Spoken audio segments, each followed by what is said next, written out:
This is the Troll Patrol, live with Justin Freakin. Welcome to the Troll Patrol Live. It's a freaking Monday. It's the election night eve anxiety show. M. Lord has asked for Smokey.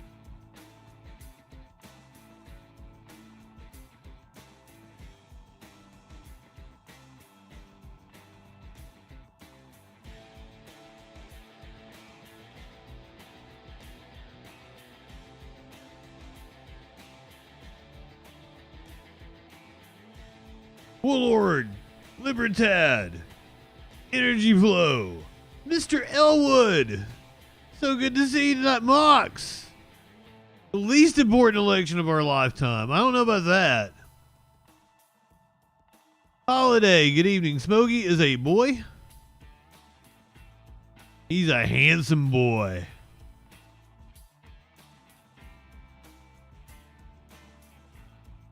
Don, good evening. Welcome in. Everybody's here. I was wondering if people were gonna take a break.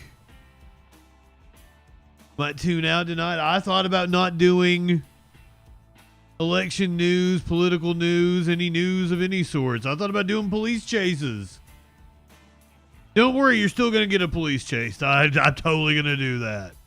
We're in for the long haul tonight. We're gonna do election news. We got some crime news. I think all in all, it's not a lot of downers. I think I got some good news for you guys tonight. Some feel good stories. Oregon gal, good evening. A cop has been found guilty. Boeing workers are getting ready to vote on a contract. We got a lot of encouraging stories tonight.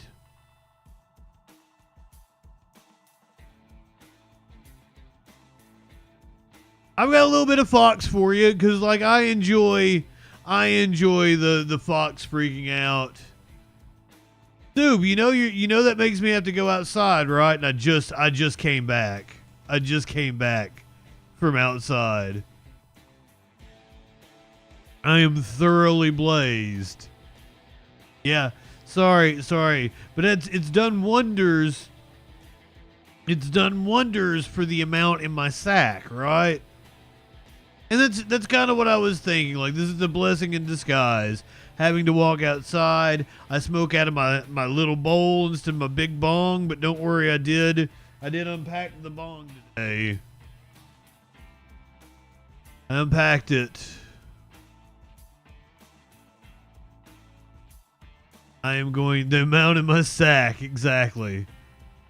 Clinically, good evening. Gotta be respectful of the roommate.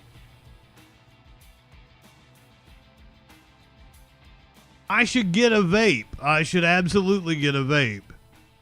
That was dumb on my part not to do that before I came here. Oh, we're in for a long night tomorrow, so I'm gonna try to make it a short night on the news tonight. But you do have a police chase. You've got a cop getting found guilty. We've had a couple of those.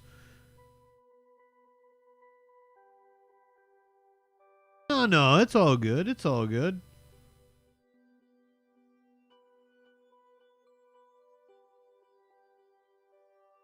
It would probably be a good idea to get one, but I like my flower. I like smoking my flower. Here's your meme of the day. The Siege at Rabies Ridge. Starring Laura Dern, Randy Quaid, Kirsten Dunst. True story that shocked the nation.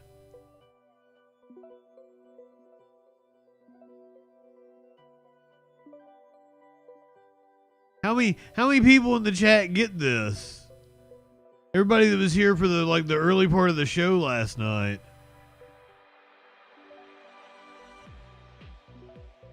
After the Troll Patrol, after the news portion of the show, we're going to do Live Music Monday. Here's what I came up with for Live Music Monday. Let's see what you guys think about it. What do you think about that squirrel, Mox? You think they shouldn't have took a squirrel and euthanized it? Apparently it was some of his fans. It had been biting people or some shit. So when we do Live Music Monday, we're going to do the 2 musical acts most associated with the campaigns. That is exactly right. We're going to watch Kid Rock first. And then we're going to watch Beyonce.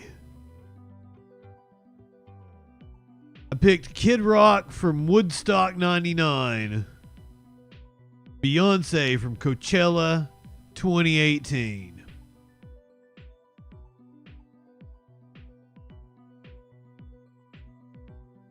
Trump would not care about a squirrel. All this talk about Trump protecting pets. Trump don't give no 2 shits about pets. It's absurd. Basically, this dude lived in New York, and the wildlife, whatever the animal control came, whatever their equivalent of animal control, came and confiscated his squirrel and his raccoon that he said that he had been rehabilitating.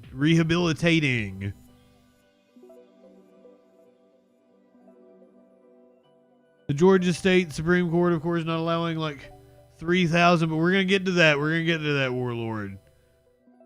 Warlord rooting for chaos. This time tomorrow night we'll already have been on the air for an hour and a half, covering the whoosy woos and the what's nots of what's going on. He had a raccoon too. Yeah, everybody is focusing on the squirrel. There was also a raccoon.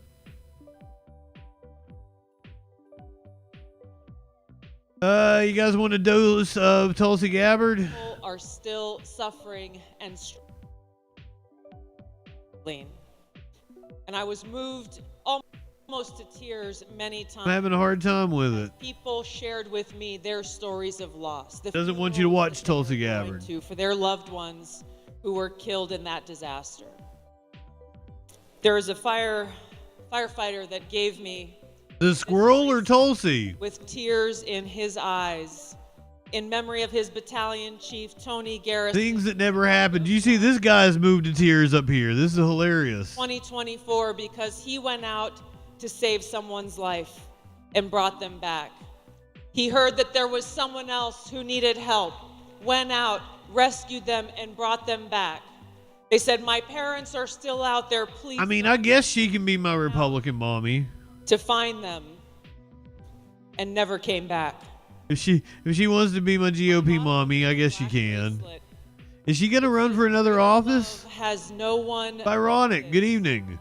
That a person will lay down his life for his friend. That's what's going on. This is the Trump rally in Pittsburgh. Apparently, Megyn Kelly is going to be appearing with them. This is Vice presidential candidate Tim Walz in Milwaukee, Wisconsin.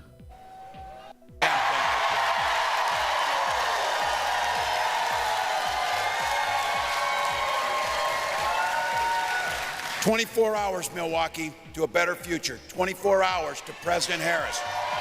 24 hours to make a difference. 24 hours to go.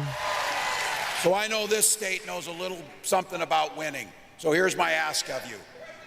Wisconsin, win this thing for America. Let's go. Let's go. Ah, damn.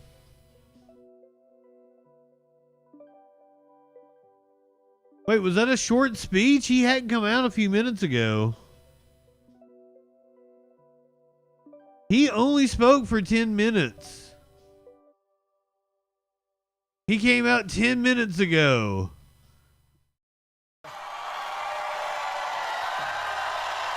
Harris is in Pittsburgh. Well, thank you to Adrian Mary Sue, good evening. for the kind introduction. Campbell Grove, welcome in. And can we give it up to three of the best public servants in America, Governor Tony Evers. I hope they gave the crowd something else after this. A little music or something. Woman Gwen Moore. Whoa. Send Gwen and Tammy. I mean, if that's the way you feel, that's the way you feel, my friend. But I would not get your hopes up. I don't understand how the Democratic Party is in shambles.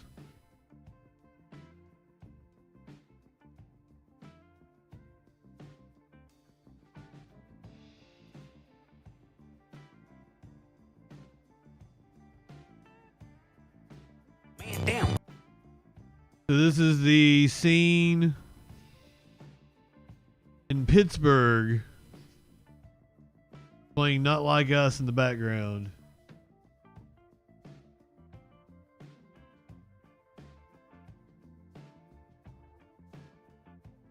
Rally goers file into Kerry blast furnaces ahead of Harris rally. It sounds ominous.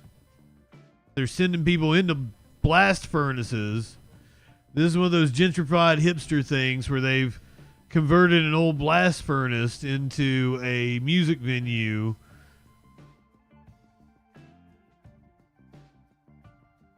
They got a fucking DJ. This is like a remix version of Not Like Us.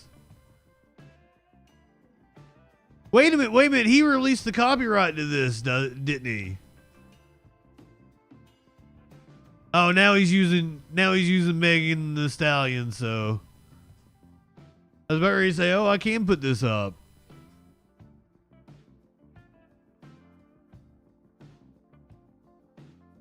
What red wave are you talking about, Gamble?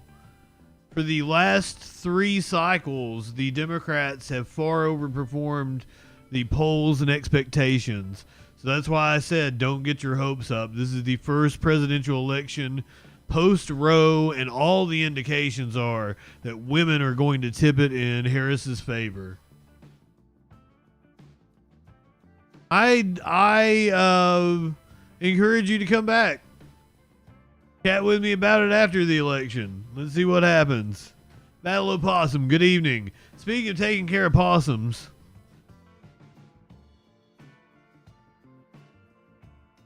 this is the Harris rally. I think she's scheduled to speak in about 15 minutes. Trump also in Pittsburgh. Tonight. So they're both in Pittsburgh. The scene at the Trump rally. They're playing Pavarotti.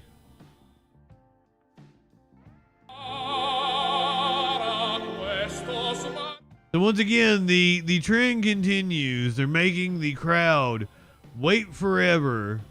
They're boring them to tears. Was it last night? It was last night, right? We watched all the rallies just like we're doing right now. Minty, did I tell you good evening? And the Trump rally had 2 hours of just nothing before Trump came out. Joey, good evening.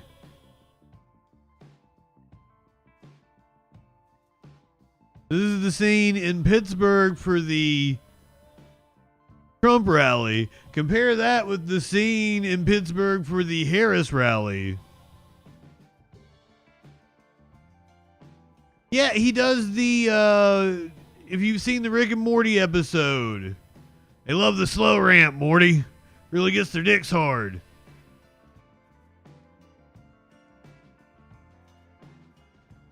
You gotta milk it. And I mean, Michael Jackson, he did it that way too.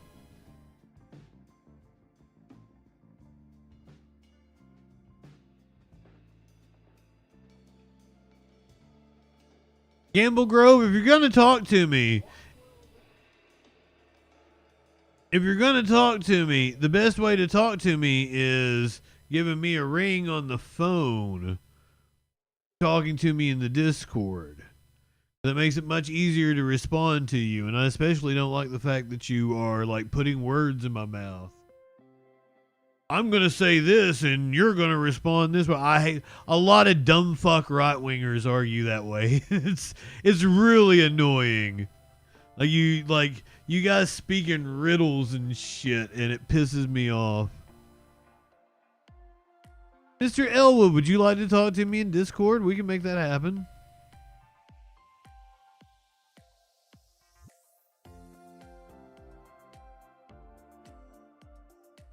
Battle Possum's like, fuck them Dems. Yeah, if you want to, my friend. You think you just fell out of a coconut Guy tree? comment, good evening. Would you like to debate? You'll hop in the Discord? Totally have you on. Well, good, Mr. Elwood, because like I wasn't gonna let you. If I'm gonna debate a right winger, I'm totally not gonna talk to you. Sorry, sorry about that. That's just like I have a hard on for that kind of shit. I would totally prefer to debate somebody as opposed to watch these. I love you too. I love everyone. I love everyone in the chat. Everyone gets a titty slap. A titty slap! What the? Give me those titties, Come on now.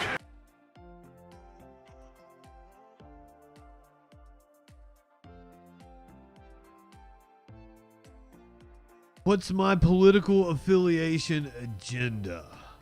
I am not in a state where I had to register as a party, so technically I have no affiliation.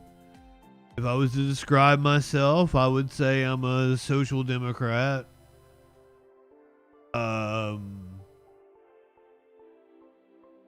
More along the lines of a Bernie Sanders. I'd call myself an independent that caucuses with the Democrats. That's where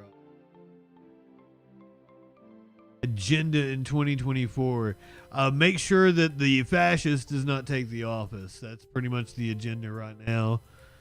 Hope that the Democrats can hang on to the Senate and retake the House. Because I would much rather advocate from the left to Democrats and against Democrats. Oh, I'm sorry. Well, I've been told it's disgusting, so I've kind of backed off on using it as much. But if you really want to know, I'm very malleable with my political affiliation.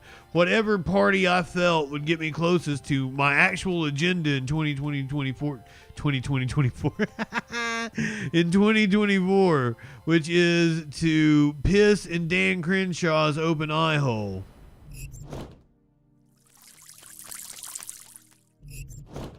Give me that eye pussy, sir. That's the only thing I really care about. If I thought the libertarians get me closer to pissing in that eye pussy, then I would be a libertarian, but I don't think they can. I think the closest thing would be like these crazy leftists may one day actually follow through, firebomb some shit, throw some people against the wall, and maybe I'll get my chance to piss in Dan Crenshaw's eye hole.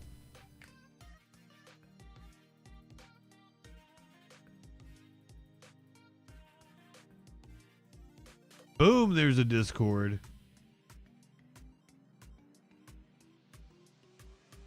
There are voice channels. You can hop in the Debate Freakin' channel. Just tell me you're in there. I'll hop on in there with you.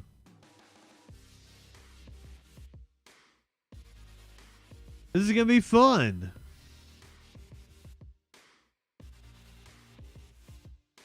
I'm holding a cat. This looks like it's going to be a cool rally too, so make it snappy, my man, because we would like to watch the Harris rally from Pittsburgh, Pennsylvania. Looks far more exciting than the Trump rally, which is apparently just right down the street. Oh shit, here he is. Here is Trumpy boy.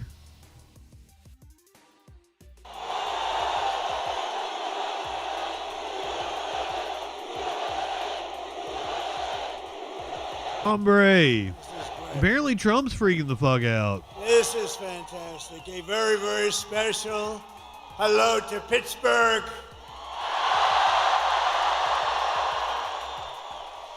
Hell yeah, Soup. I know you'll help me make it happen. Pennsylvania. I know everything about Pennsylvania. I love Pennsylvania. Both are in Pittsburgh. Harris was in Harris was in Philadelphia earlier tonight. This incredible Commonwealth with thousands of proud This is a hell of a schedule they're pulling today. American patriots and hard hats. Oh shit. People have no idea how smart.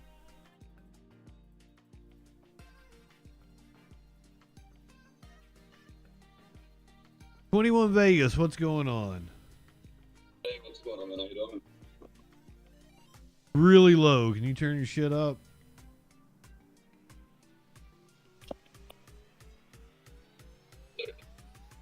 With me, my friend? Yeah, I mean, I can hear you. Sound like you're down a well or something. What are you talking on? Yeah, let me try restarting. That was a lot better. Did you just move closer to your mic or something? There we go. No, I was changing my settings. Oh, perfect. Oh, you sound amazing. What's up, my friend? Yep. What's going on, man? How you doing? I'm great. How about yourself? I mean, could be doing better if Trump was president, but Why would that have you be doing better? I assume, have you voted for him or will be voting for him? yeah, voting for him tomorrow. Okay, why would it be better for you if Trump was president? Sure, more money in my pocket, right? I mean, in terms of talking about the middle class and restructuring the middle class, right? No tax on tips, no tax on overtime, no tax on Social Security, right? I mean, would definitely be beneficial for me, somebody who's working a little bit more than above minimum wage paying job, right? And in terms of getting over 40 hours a week and overtime not being taxed, would definitely be beneficial. I'm not opposed to that policy. That's not a bad policy. Yeah, sure. I mean, because Kamala Harris has the same policy. Well, I know that she definitely proposed that the tax on. See, the thing with Trump on the tax on tips is that it was really aimed at the financial sector, so that they could, use transfers each other and call them tips. And Sure. I mean, essentially, it's a write-off. So the Harris plan was to cap it like $100,000. Would you be for that? Because why do these financial firms need to not get taxed on their money? I would agree that they do. I would agree with her economic policy. I mean, just because I'm voting for Donald Trump, I mean, I definitely have Democratic views. Now this is interesting because you said Yep.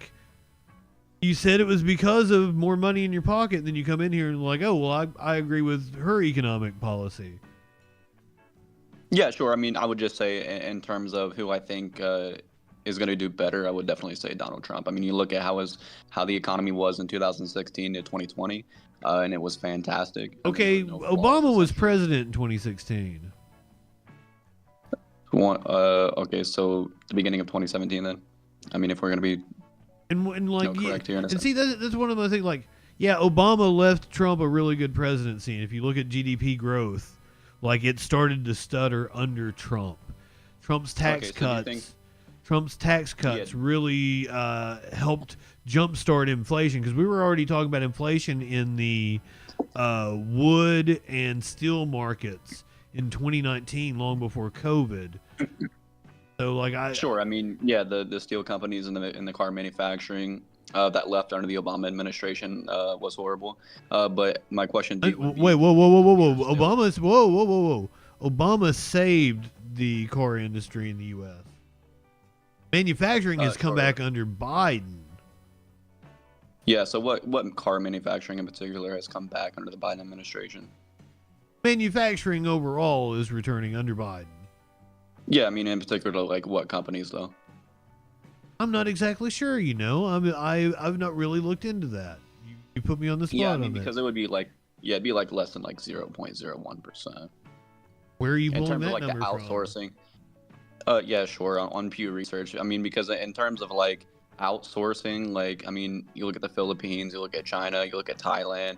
I mean, all of these major U.S. companies are still there. According to the International Trade Administration, America is experiencing a new manufacturing boom. This was in October of 2023.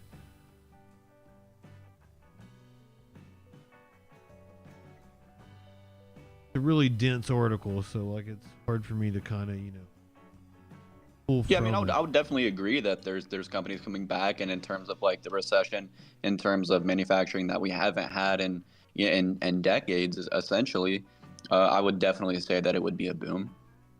But you're attributing, like, it's weird that you're attributing it to Trump when the trends were, Obama left Trump a good economy, Trump wrecked the economy, and then Biden kind of guided us out of COVID and everything. There's been many studies that show that the economy does better under Democrats. And in my lifetime, the Republicans have wrecked it every time they've been in charge. Yeah, I mean, sure.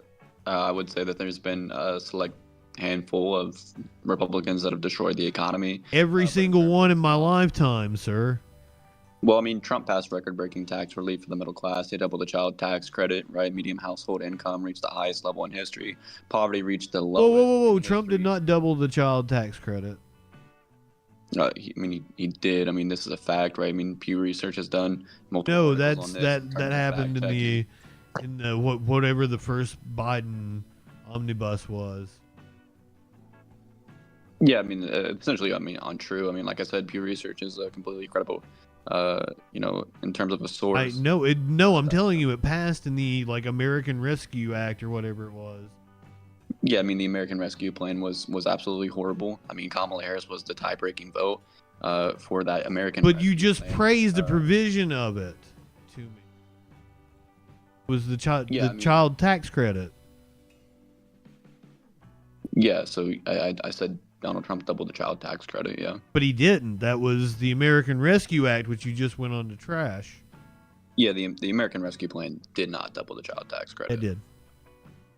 So in terms of what the American Rescue Plan really did, I think that it's important to talk about it. Do you know who Byron Donalds is in particular? Do you know? Byron Donalds is a dumb fuck. But I mean, he is a central role in what the American Rescue Plan was. In terms of that.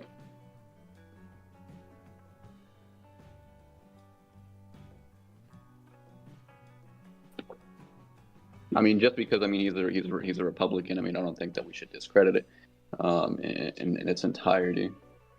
The advance payments of the child tax credit was in 2021. You just praised Trump for a Biden policy. Yeah, I mean, again, it's untrue. What's untrue? Yeah, so when Joe Biden wanted to do the American Rescue Plan, and again, Kamala Harris was the tie-breaking vote in the U.S. Senate, she broke the tie that started the inflation that hurt so many peoples, right? Larry Summers wrote an op-ed in 2021, right? Larry Summers was the Treasury Secretary. I don't trust Larry Summers with anything. Well, dude was a finance bro, like Goldman Sachs or something. Do we think Goldman Sachs knows what's best for the... We know that Goldman Sachs knows what's best for, rich fat cats, right? I mean, sure, I would agree, but in terms of credibility... I don't find Larry Summers to be credible. Well, I mean, he was the economic advisor to Barack Obama. I think him being the economic advisor to Barack Obama was the reason why Obama did the giveaway to the banks instead of putting money into the hands of the people like he should have.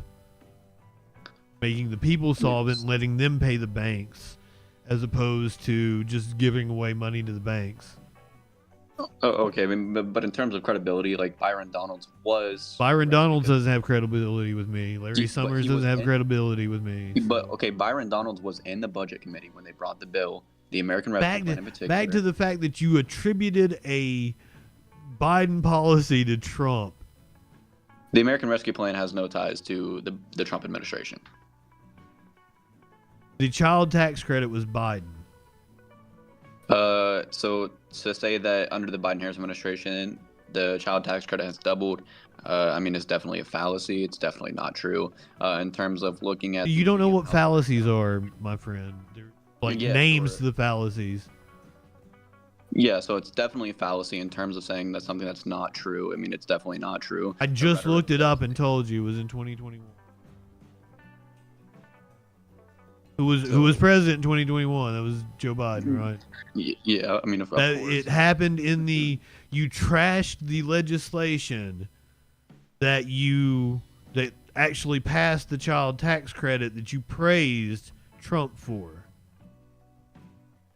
Yeah, I mean, so we're talking about from 2017 to 2020. The child essentially. tax credit wasn't Trump in 2017, and let me tell you, he capped how many deductions I could take as a contractor. I used to get a tax return. I used to get like anywhere from $700 to $1,000 back, cover, different expenses that I had. I'm lucky if I break even now under the Trump tax plan. So thank you for that, brother. Well, we're not under the Donald Trump tax plan. Yeah, we are. So would you agree that every state makes their own tax policies and tax codes? I'm talking about my federal income tax. Yeah, I'm well aware that different states have different tax policies because the state and federal are. How old are you? Have you ever even filed your taxes? Yeah, I mean, I'm 22. I filed my taxes multiple times. Yeah. Okay. So like you file your state and federal. Like I know the difference between the two. I've been doing it for fucking 25 years. Of course we know that the federal income tax stays the same. Yeah, got rid of the personal deduction. So we need to get rid of personal deductions. No, he got rid of the personal deduction, and like it caused the middle class's taxes to go up. It caused them to go up, but I made more on my tax returns. What? Yeah, so I mean, if it doesn't. I mean, I made more on my tax returns than what I did under the brother. Like, didn't you? You were talking about Pew Research. Go look at what Pew Research said about the benefits of the Trump tax policy, all going to the top 10%. Yeah, sure. I mean, it definitely benefited the U.S. economy in terms of going to the top. No, it didn't. It helped contribute to the economy crashing. Okay, so when you give more money to people who are already rich, I mean, these people are employing. This is called trickle-down economics, and people used to mock it for being voodoo economics. You give money to the rich, they hoard it. It doesn't trickle down. I mean, it did though, right? You see more businesses giving out bonuses, right? You've seen people making more money. Oh, right. I mean, because we have seen wages skyrocket post-COVID thanks to partially Biden policy, but also due to many factors like older people leaving the workforce post-COVID. People under 40 had seen their wages stagnate. After COVID, things have actually like boosted up for us. I've had several friends be able to buy a house when like that was unattainable before COVID. So I mean, under the Trump administration, the average medium in terms of buying a house was 75,000. Now it's 150,000. Okay, and which means it would be more the thing that I hate about like right wingers is they think like prices just started going up. Well, no, as if this hasn't been a thing my entire adult life. Sure, but and also that number sounds wildly off. Sure, but in terms of, I mean, it's not. But in terms of like inflation. Well, one, you have to tell me which market it's in, because if you're talking about like San Diego or something, yeah, that might have skyrocketed. So that's just an average across the United States, right? The average was 75. Now the average is 150. That could be explained by a lot more high-end housing being built. I mean, to me, it's one simple thing. It has to do with inflation, right? When you print money that you don't have, which I agree. Hold on. You said print money that you don't have. Fundamentally don't understand money then. Yeah, so inflation's caused by printing money. I agree with that, and a lot of people in my chat won't agree with that, but we need to back up. The country is in debt, right? Oh, absolutely, yeah. Who are we in debt to? Many countries. No. What do you mean, no? I mean, we're obviously in debt to many countries, right? You've never looked it up. You have no idea who we're in debt to. So, I mean, are you just saying that we're only in debt to, in particular, China? No. I'm saying we're in debt to ourselves. The U.S. debt. I would agree with that. No. The U.S. debt is our money supply. That's where money comes from. Sure, I would agree. There's no agreeing. It's just how it works. like China owns like 7%, 8% of our bonds or something. Like it's a minuscule amount. The majority of our debt, something like 80 something percent, is held by us, the U.S. taxpayer. Yeah, I mean that's true. Yes, that's true. Yes, but in terms of because we have a fiat currency, because we have a fractured reserve banking system. Sure, I mean I agree. I think the Federal Reserve System is. There's no. Hold on, I said fractured reserve banking system. That's not the Federal Reserve. That's two different things. Yeah, I thought you said the Federal Reserve, but I mean I said fractured reserve banking. That's what our banking system is called. Sure, but in terms of the influx of printing money that we see under the Biden-Harris administration, that's causing the inflation and why prices are high, disregarding price gouging. Whoa! Inflation has returned under 3%. Quote unquote. No, there's no quote unquote. That's just the number. Sure, I would agree that it's a fact that sources are claiming, but it's essentially untrue. You don't just get to say, oh, no, that's untrue. You can't point to numbers during Trump and say that that's a fact and then say, like, oh, no, but these numbers are untrue. And you were talking about fallacies earlier. Okay, so I mean, now, okay, so then this will be my argument. Now they're low. Okay, so then why were they high for 3 years? Well, first of all, you realize the entire world experienced inflation, correct? Sure. Did you know that we handled it pretty well? We were in the middle of the pack. Some countries had it a lot worse. England's still kind of dealing with it. In terms of like what year in particular? Post-COVID, we had a pandemic. Okay. There was a supply chain shock, right?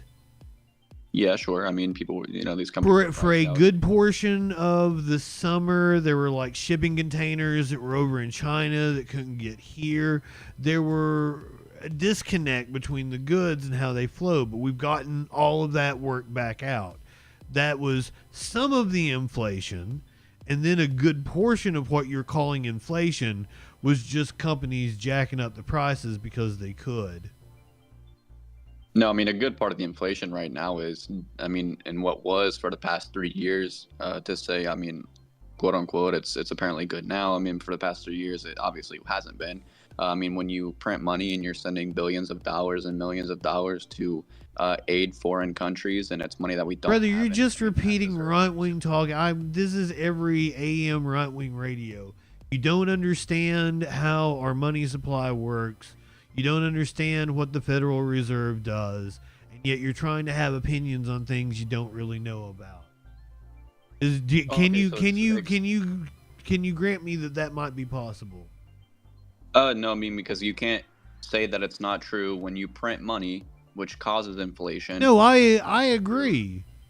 So, I mean, when you're sending billions of dollars that we don't have allocated in funds, essentially, I mean, just because it goes through and it's approved, I mean, they still have to pull that money from somewhere. Well, I mean, what aid are you talking about?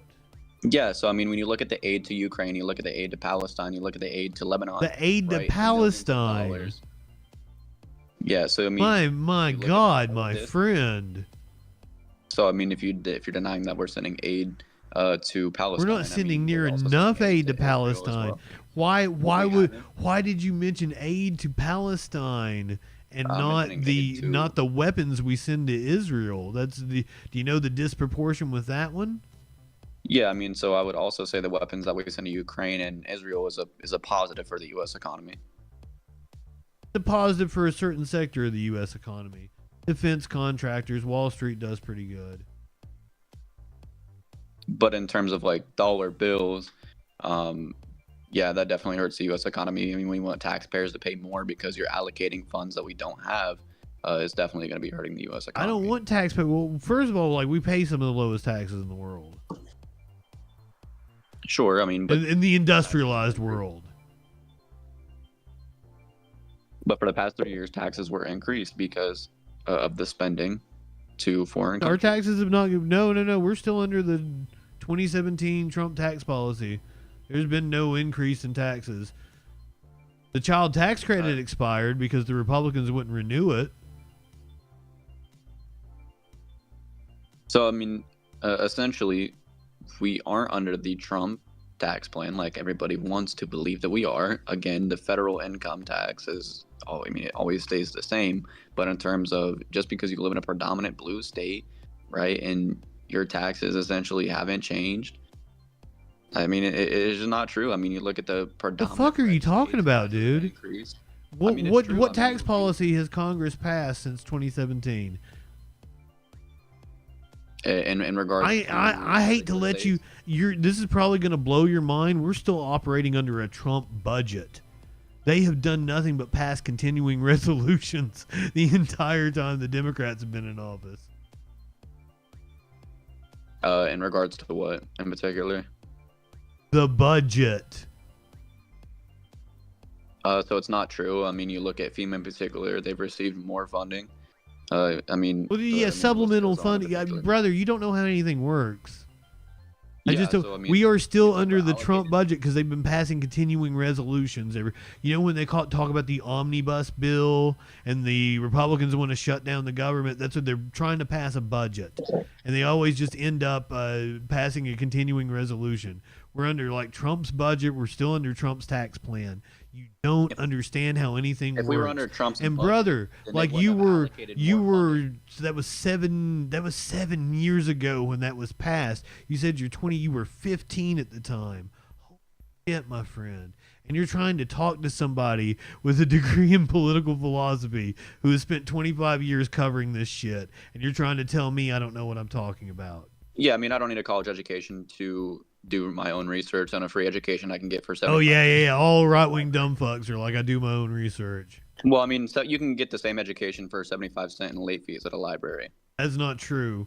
Because one of the reasons why Republicans demonize education so much is because they don't want you to go and get college tends to provide two things: a well-rounded liberal education, which teaches you critical thinking skills, and two, it exposes you to different people and different cultures. So that's why fucking Republicans hate it. No, essentially over 50% of college students that graduate with their degree don't even use their degree. So, I mean, you're essentially getting yourself into debt that you're going to spend the 20 plus years paying off essentially for nothing. That's an argument for the country to fund education, not an argument against education. I mean, it definitely is. I mean, in terms of like college campuses, like they're more liberal oriented. You perceive them as liberal, so you think that they aren't useful. Do you see your fallacies here, my friend? Okay, so like, can you name me a non-liberal college campus? Well, academics tend to be liberal because facts tend to be liberal. Facts? I mean, because you don't live in reality. Like earlier, you praised a Biden policy as a Trump policy. I told you the bill it was passed in, and you trashed the bill of the policy that you were just praising. You live in an alternate reality. Okay, so when was the American Rescue Plan signed and enacted? 2021. Okay, so was Trump in office? No. Exactly. So that's when the child tax credit was expanded. Sure, I would agree that it was expanded under the Biden-Harris administration, but in terms of doubling the child tax credit, Donald Trump did do that. No, he didn't. And it wasn't because of the American Rescue Plan. My friend. Okay. What do you think? What do you think crime is like in the country? Is crime up or down? Crime's definitely up. Crime is at historic lows, my friend. Okay, so my counter argument would be, so police officers and whatever it may be, like predominant just the criminal justice system in general, right, isn't taking on as many cases. I mean, that's a fact. Are you telling me they're not prosecuting murders? Murders are down to historic levels. Are you telling me they're not prosecuting murders? So what I'm telling you is that they're not prosecuting at the rate that they were 3, 4, 5 murder. Years ago. I mean, it's true, right? I mean, it's not that saying that they're not still doing it, but murder. They're not doing it at the rate that they were before. They're cooking the books to help Joe Biden is what you're telling me. You live in a fantasy world, dude. Okay, so it's true, though. they're prosecuting at the lowest rate they ever have in U.S. history. You're telling me in they're terms of all crime. what does that mean? All They're crime. prosecuting at a lower rate. I'm talking about Yeah, murder because they're not seeing statistics. as many cases. It's even the same thing for the You're Supreme Court. telling The me Supreme Court is prosecutors not aren't seeing bringing as many murder cases. I'm specifically I'm saying all murder. cases. All cases. No, I'm And saying it's the same murder. thing. Yes, for murders. Murders are at historically low levels. I'm not saying that they're at a historical level. I'm saying they're prosecuting them. They are at historical low. What do you mean they're prosecuting them? You're telling me that prosecutors are prosecuting murder cases. You're insane. No, what I'm saying is when you're. And what evidence do you have for this? Yeah, sure. The American Crime Institute. Said what? Well, And definitely. who the fuck is the American Crime Institute? Is it some cop organization? I mean, I can give you a different source if you want me to. I can put a link. A source for what? I'm telling you that murders are at historically low levels. That is a fact. You can look it up. Oh, okay. So what about crime that goes unreported? Do you think murders go unreported? Absolutely. So you think murders go unreported? Yeah, there's definitely murders that are unsolved that go unsolved and unreported are different things. So, I mean, how do you know that a murder would happen unless you don't discover a body or that you know for a fact that it's been a murder? I mean, because to essentially say that, well, I mean, these cases can go on for years. Well, if you don't have a body, you probably have a family member that has reported them missing. I assure you, I'm telling you, there's no way that like this argument that they're not prosecuting murder is possible. That's why I'm specifically focusing on murder statistics. So you can't even admit that murder is down at historically low levels, even though you can look it up and see it with your eyes. You can't admit it because you have a political fucking bias, my friend. So what source then? What source claims that the FBI, the DOJ? They just released the numbers a few months ago. In regards to like what years historically? Last year, my friend, they released numbers for 2023. Murders at historically low levels. The NYPD says violent crime at historically low levels. Can you bring yourself to admit that? Sure. You said crime was up, but it is down. So, I mean, you're referencing 2023 to 2024. I mean, can we also reference 2022? Do you know when crime was the highest in this country?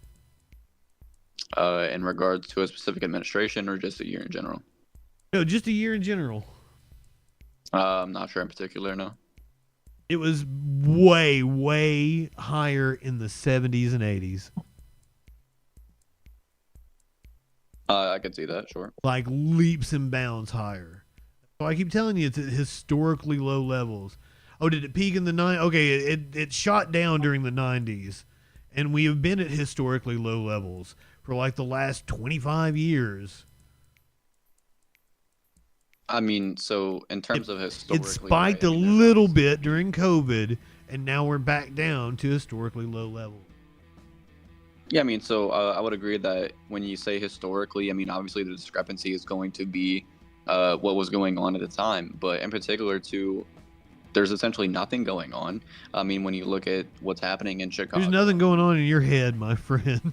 I mean, so violence... You're not critically thinking about this.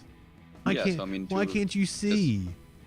Yeah, I mean, to blindly discredit the fact that gang violence and the unaliving and the murdering of people in Chicago and for not...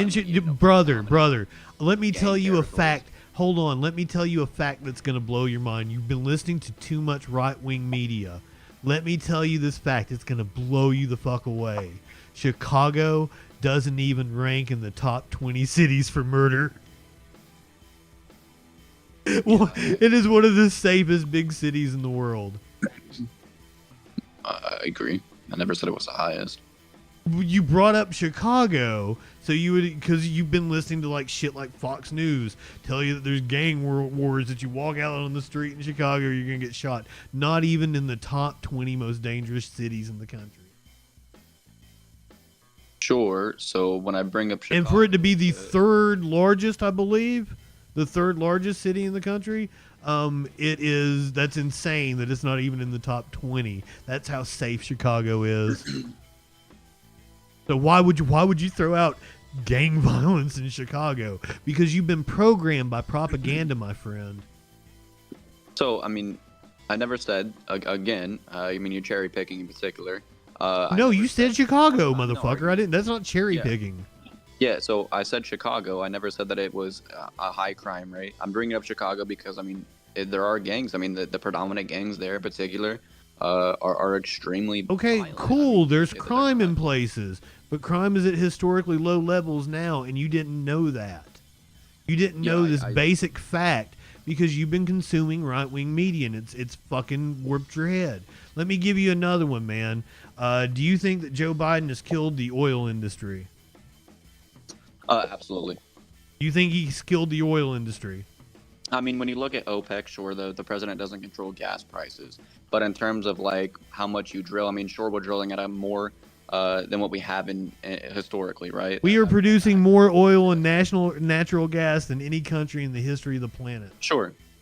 Yeah, I agree. You just said he destroyed the oil industry. Yeah, but again, right, in terms of, like, where you're out. In terms of we're producing more oil and natural gas than any country in the history of the planet yeah, there's right a now. difference, right? You can produce as much as you want, but when you're not using your own oil reserves in terms of OPEC in particular, or where you're outsourcing your oil from, Brother, that's it. You're gas prices are so high. You're upset about capitalism because oil companies, they drill and then they sell it on the world market. That's capitalism that you're upset with, not any kind of Joe Biden policy. No, because you don't under the understand Donald how Trump anything administration- works. No, because under the Donald Trump administration, we used our oil reserves, which was the reason why gas What oil? prices were so What low. oil reserves did we? What are you talking about? Yes, I mean, do you know that the United States has oil reserves that we can use? We could produce our own oil and use our own gas, right? For We produce more oil now than any country in the history of the world ever. Yes. So why are we not using those oil reserves? Because they sell it on the open market, and that's the way it's always been. It was the way it was under Trump. No, they're not selling it on the open market. What they're doing is they're outsourcing. We haven't used any of those oil reserves. You All we're doing don't is know producing. how anything works, my friend. And they've No, they've okay, then tell me. redeemed, brother. It's been nice talking to you, but they redeemed the But hang up on you. You're sitting here and saying that we're using these oil reserves when we're not. We're still outsourcing our oil from Middle East countries. Just because we're producing more doesn't mean anything. It's essentially untrue. You can't just pull it out of the ether. I mean, You under the Trump don't know administration, how it's the completely markets work. Markets have nothing. Okay, so again, yeah, I would agree. When you outsource your oil from other countries, right, you're going to have to up the price. That's why gas prices are so high. But if you use your oil reserves in the United States, it doesn't cost much for transportation, right? You're not paying the tariffs on it. Brother, so it's gonna be cheaper. I am for nationalizing the oil industry and us using our own oil and not selling it on the open market. You're not for that. Trump's not for that. Republicans aren't for that. We shouldn't sell our oil, and we shouldn't. There's I no think benefit in selling the our oil. brother, I think the population of the United States should own our oil supply, don't you? I would agree that we should own it. That's communism. Thank you, my friend. I just converted you to communism. Have a fantastic evening. Do not vote for Trump tomorrow. Vote for Harris, I assure you. I mean, in terms of, like, who cares about more about the American people? I mean, in terms of... who You cares think about Trump gives it... black Trump, the billionaire con man, the grifter, you think he cares about the American people? Are you fucking stupid? Yeah, absolutely. The first That's step back was dumb. fantastic for the African American community in particular. Oh my God, are you black? Obama. My family is. I mean, but in terms Your of Obama family having 8 is. years Keep in the terms fucking of- black community's name. Like, don't fucking bring them up to make your fucking point. You do not Yeah, speak so in for them. terms of- You will get of your Obama having your 8 white boy ass slapped. Obama Man, having they 8 years to get redeemed the done. hang up on you. I gotta get out of here. I mean, Obama had 8 years to get it done. He didn't get it done. Get what Biden had a done? lot to do. Just because you give more funding to HBCUs doesn't mean you care more about the African American community. When Obama says that it wouldn't be acceptable for African Americans to vote for Kamala Harris, is essentially, in my opinion, discriminatory to that race in particular. You don't speak for them. Don't talk for the African American community. That's insane, my friend. Well, why can't a person of any particular color be an advocate for a particular group? It's not your place to say what black people should get offended over, and it's really fucking racist of you to do so. Not see that. So I mean, they should definitely get offended over somebody that's blatantly. You have no, brother. It is not your place to tell. Not your place to tell anybody how to feel about anything. Why don't you mind your own fucking business? Right. I mean, again, that's essentially what the Democratic Party is, right? I mean, we have all these fallacies, in particular LGBTQ. Right? Don't use that word. You have no clue what fallacy means. I mean, I definitely do. It's something that's essentially non-true. A fallacy is a violation of the rules of logic. If you say fallacy, I'm going to ask you to tell me what rule somebody violated, and you need to name it. They all have names. Because it pisses me off when people use that fucking word and they get it wrong. People like you use fucking logic. You don't know what it means. Pisses me off. Well, I think that you're upset. I mean, and you want to end the argument because what's happening is there's a queer. No, I've kept you on. They redeemed the hang up on you like fucking 5 minutes ago, and I'm still arguing. I love this shit. So would you say that Trump's a fascist? His chief of staff, a decorated general in the U.S. military, says he's a fascist. What do you have to say to that? So you're saying yes? I didn't say. I said his chief of staff, General Kelly. I'm asking you if you believe it. They're redeeming it again. What do you have to say to his chief? I mean, wouldn't a decorated general who served as his chief of staff know better than I? So if he says it, why would you vote for the motherfucker?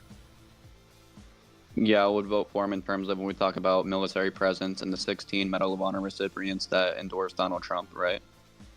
Brother, do you not know about like the fucking 100 or something generals that came out against him? Yes, they're making me hang up on you. You're stupid, my friend. Have a good night. All right. Well, I mean, if I'm stupid, you're the one.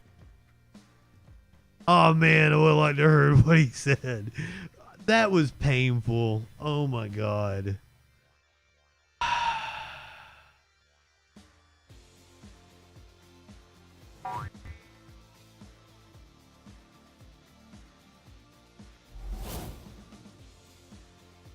He was polite. I'll give him that. Welcome in, everybody. Sir Warm-Ups. Welcome. Here's Trump in Pittsburgh. Illegals coming into the United States of America. Look at that number. And it would have gone down. All they had to do is leave it alone, leave the people we had. Brandon Judd, all these great people. Tom Homan was consulting me. It's annoying. It's annoying to always get countered by like right-wing talking points. Oh, it's Harris this time. Making people wait.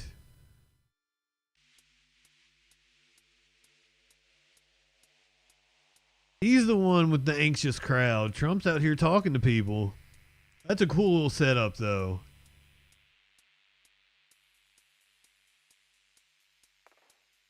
But then again, I don't know what time it was actually supposed to start. It was the Washington Post stream was scheduled for like 7:45, or the Harris stream was scheduled for 7:40. So it might not start until 8:30 or something like that. I may be busting her for no reason. This is the scene outside of the final Harris rally. She is in Pittsburgh, Pennsylvania. That's very Pittsburgh-ish. It was Kendrick Lamar earlier.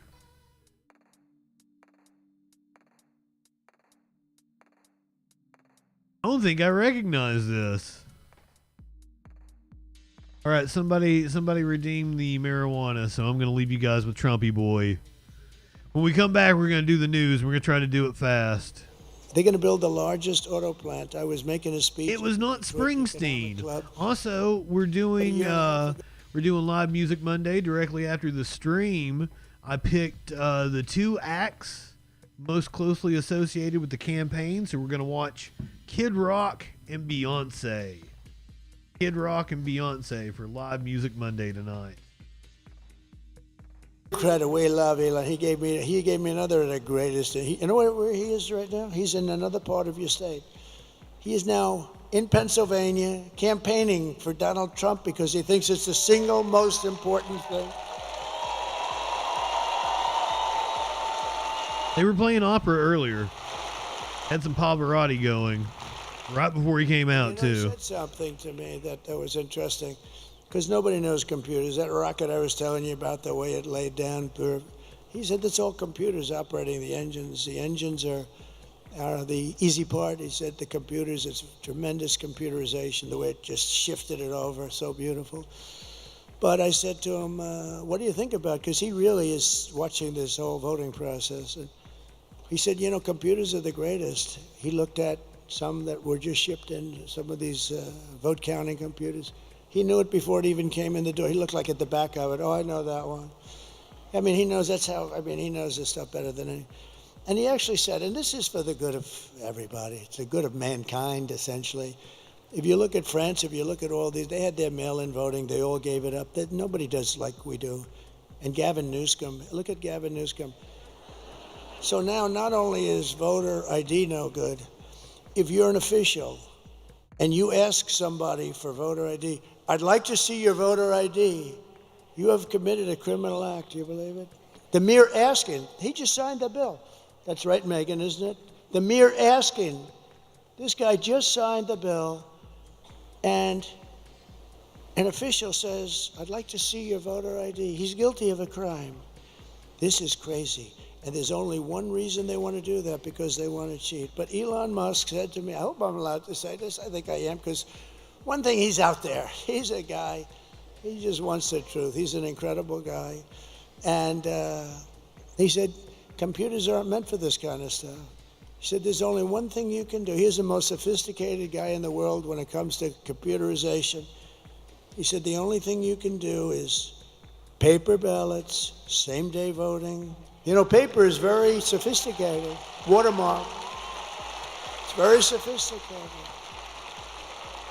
Paper ballots, voter ID, one-day voting, not 10 days where you say, oh, let's move these boxes from that room to this room because we're going to fix the air conditioning. And then the boxes never get put back, and you say, what happened to those boxes? Oh, no, one-day voting. He said, and he said also proof of citizenship. You know, it'd be nice. Very simple.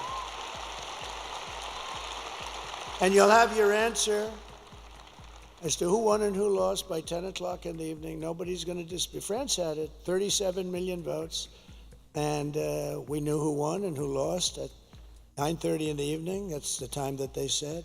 Do you know that I'm hearing that stories that they may take 12 days extra to count the ballots?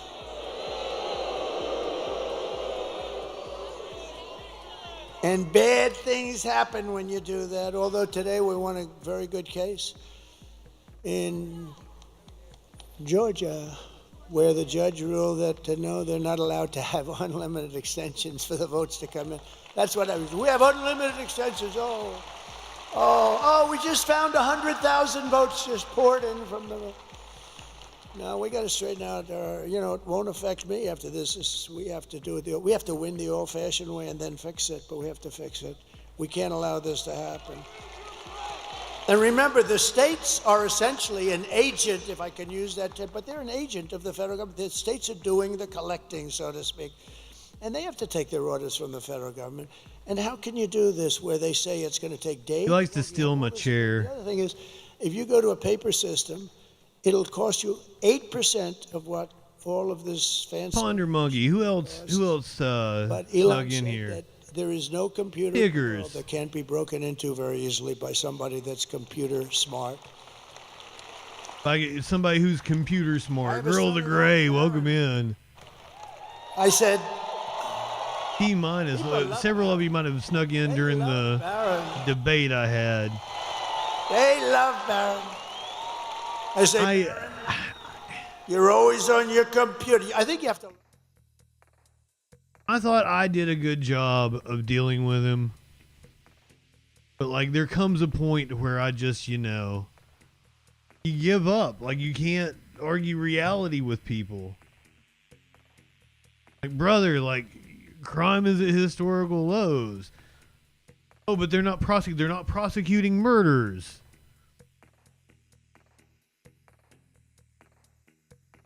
Still, oh shit, Globus, welcome in, my friend. Welcome in, Raiders. It is the election eve anxiety show. Currently waiting on Harris to speak. This is in Pittsburgh, Pennsylvania. Pennsylvania. Welcome in, everyone. Hell yeah, Globus, good to see you. I'm gonna get the freak show going again. Globus gonna have to co-host with me. We've been on together for the Stoner Cast. My chat just had me go outside. I'm incredibly stoned right now. I hope you guys are. Light one up, tip one back. Anxiety is correct. I voted for Harris. Unfortunately, here's the thing is I just moved. And I moved to a battleground state, but I missed the registration deadline. Like, I looked it up just a couple of days later, and, like, shit. So I had to vote in the old state, which was a solid red state, but I still proudly voted for Harris. I am a leftist. I guess my vote for Harris kind of pisses off some leftists. First of all, I don't think you should lose friends over who you're going to vote for president. I understand if you feel like you can't vote for Harris. I would argue not to vote for Jill Stein. The Green Party is far weaker than it was 25 years ago when Ralph Nader, who was an American hero. Here's the thing about third parties. A lot of people want to put third parties down. Adam Conover had a thing about third parties being spoilers. People that are going to vote third party aren't going to vote for one of the two parties absent a third choice. They just won't vote. And I'd rather see people engage with the system. So if you want to go vote for Cornel West, go vote for fucking Cornel West. You got a DSA endorsed protest candidate, go for that. Like I'm all about whatever is the most strategic way to spend your vote.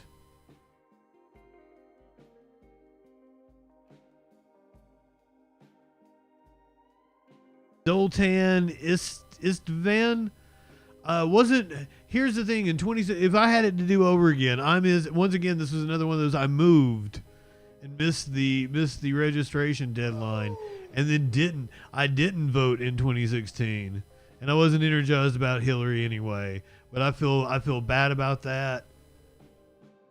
I feel like I was wrong.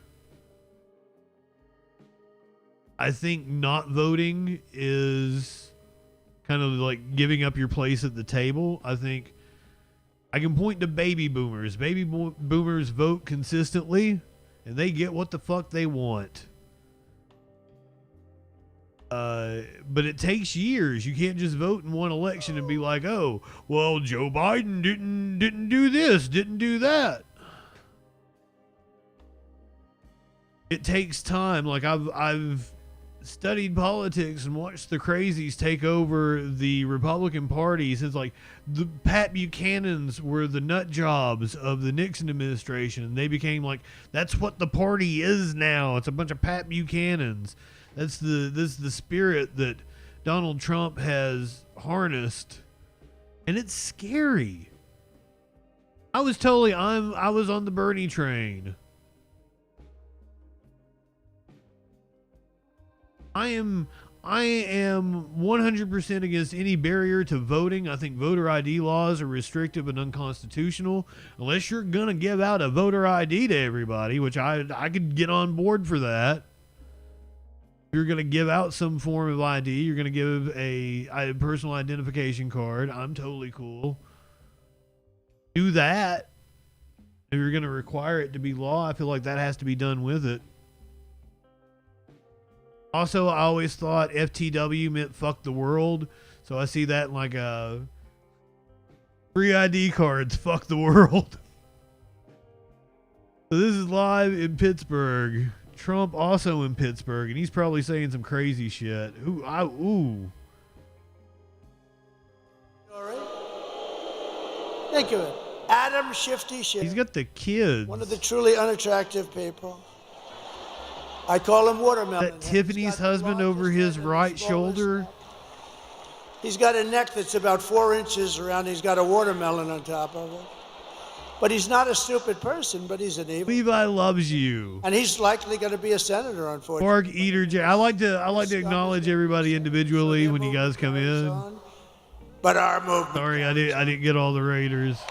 As long as ours. Chameleon Eyes, welcome in. Shifty Shift. I mean, I don't think the dude can help his eyes. Neck I've ever seen. He does have like bug eyes that go like, but like, I don't think he can help the way he looks. Thing would fall apart. So calling him Shifty Shift is kind of ableist. Falls off. No, but bad. But think of how bad this is. I don't want to put him on the spot, but this kid went through hell on a story that they knew was made up. Russia hoax. And I saw a Schiff come out of an intelligence. Hell yeah, become a freaking follower. Thank you guys. Out of this press. T-, thank you for throwing out the gift sub. Donald Trump Jr. will go find out what that news be doing Sunday through Thursday, 8 p.m. Eastern. Russia. And we do other things. Right? After we finish up the news tonight, we're going to do Live Music Monday. I said, what's we're going to watch concerts on Twitch. Stick around for that. I think about Russia. He didn't do anything. He went. Yeah, let's get to we had a call. We've got these rallies. Distracted from the news. I have 420 bits. Hell yeah. Light one up, tip one back. For my kind of people, you found a home here. Voters in Massachusetts say they're feeling anxiety here on election night eve. At all of its polling places. Extra security that is also designed to ease some of the anxiety the fittest? surrounding. Is that how you say your name? And I love your little cat avatar. I'm a big cat person. Feeling the pressure this year. Polling places will open in less than 24 hours.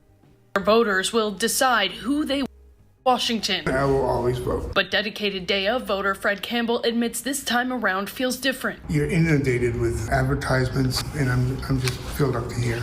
I'm tired of hearing it all. He's not alone. According to the Psychological Association, 77% YouTube being a of adults bitch. say the nation's future is a significant source of stress, followed closely by the economy, and then... And which cult do you think you're going to be making fun of, Mox? Particularly when you have two candidates who really rouse a great deal of support and a great deal of animosity. These two things combine to make this election, I think, historically the most anxiety-provoking. BC political science professor Mark Lundy attributes the anxiety to hot-button issues like abortion and immigration. You'll be coming on at 6 p.m. tomorrow night. Solely for one policy 6 to 9 in the election. Are going to be most. And he's concerned for voters, hoping the counting goes quickly. There's a high likelihood.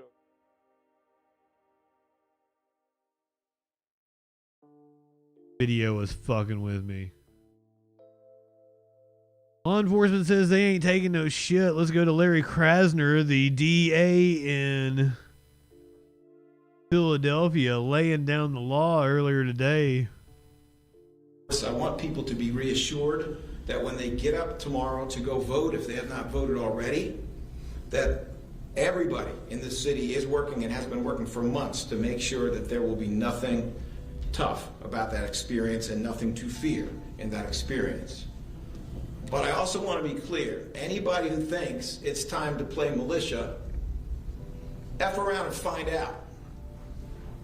Anybody who thinks it's time to insult, to deride, to mistreat, to threaten people, F around and find out.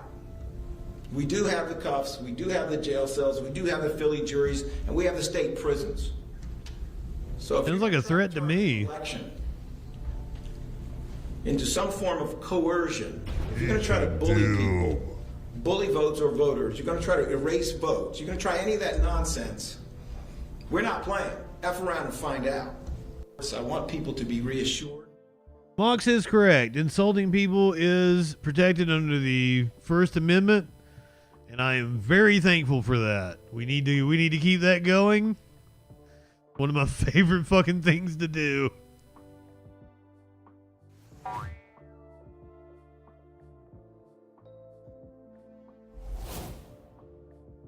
TikTok may play a role in shaping this election. I don't know if that's a good thing or not. Could be the last election it plays a role in before it needs to be sold. TikTok is where the Trump and Harris campaigns are both desperate to reach young voters. The candidates now have their own TikTok accounts. Trump has 1 billion views. Harris, 1.5 billion. The next president of the United States, Kamala Harris.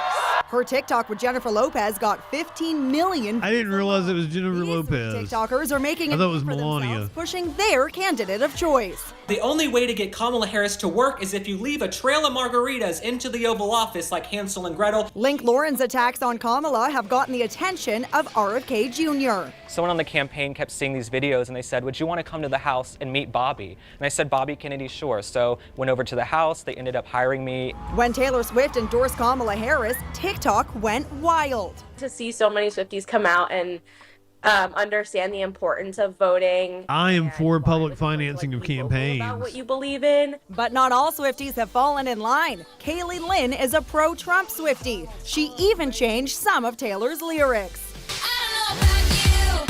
Voting Donald Trump, baby. Did you get a lot of responses from other Swifties for Trump? I get a lot of great responses and a lot of hateful responses as well. Do you think that TikTok will really influence the election? Absolutely. I don't think you can underestimate Gen Z voters and the influence that social media has.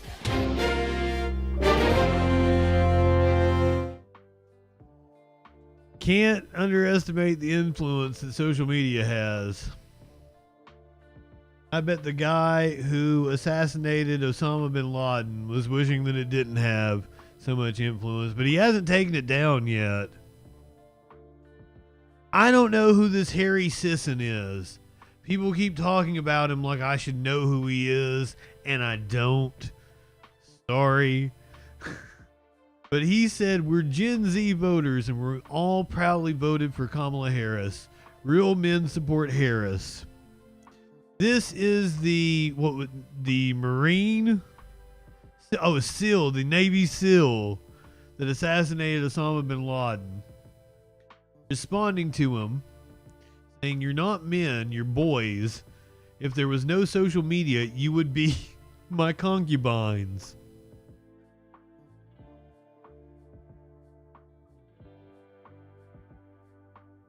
I love it. Oh, where's the community note at?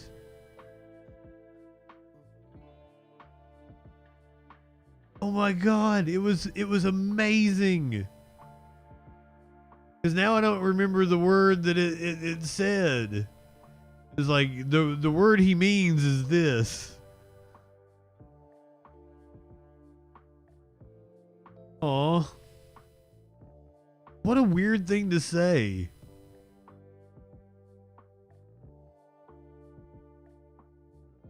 Fox apparently having a meltdown over the SNL appearance by Kamala Harris. Mueller, she wrote, is indeed cringe. That name is cringe.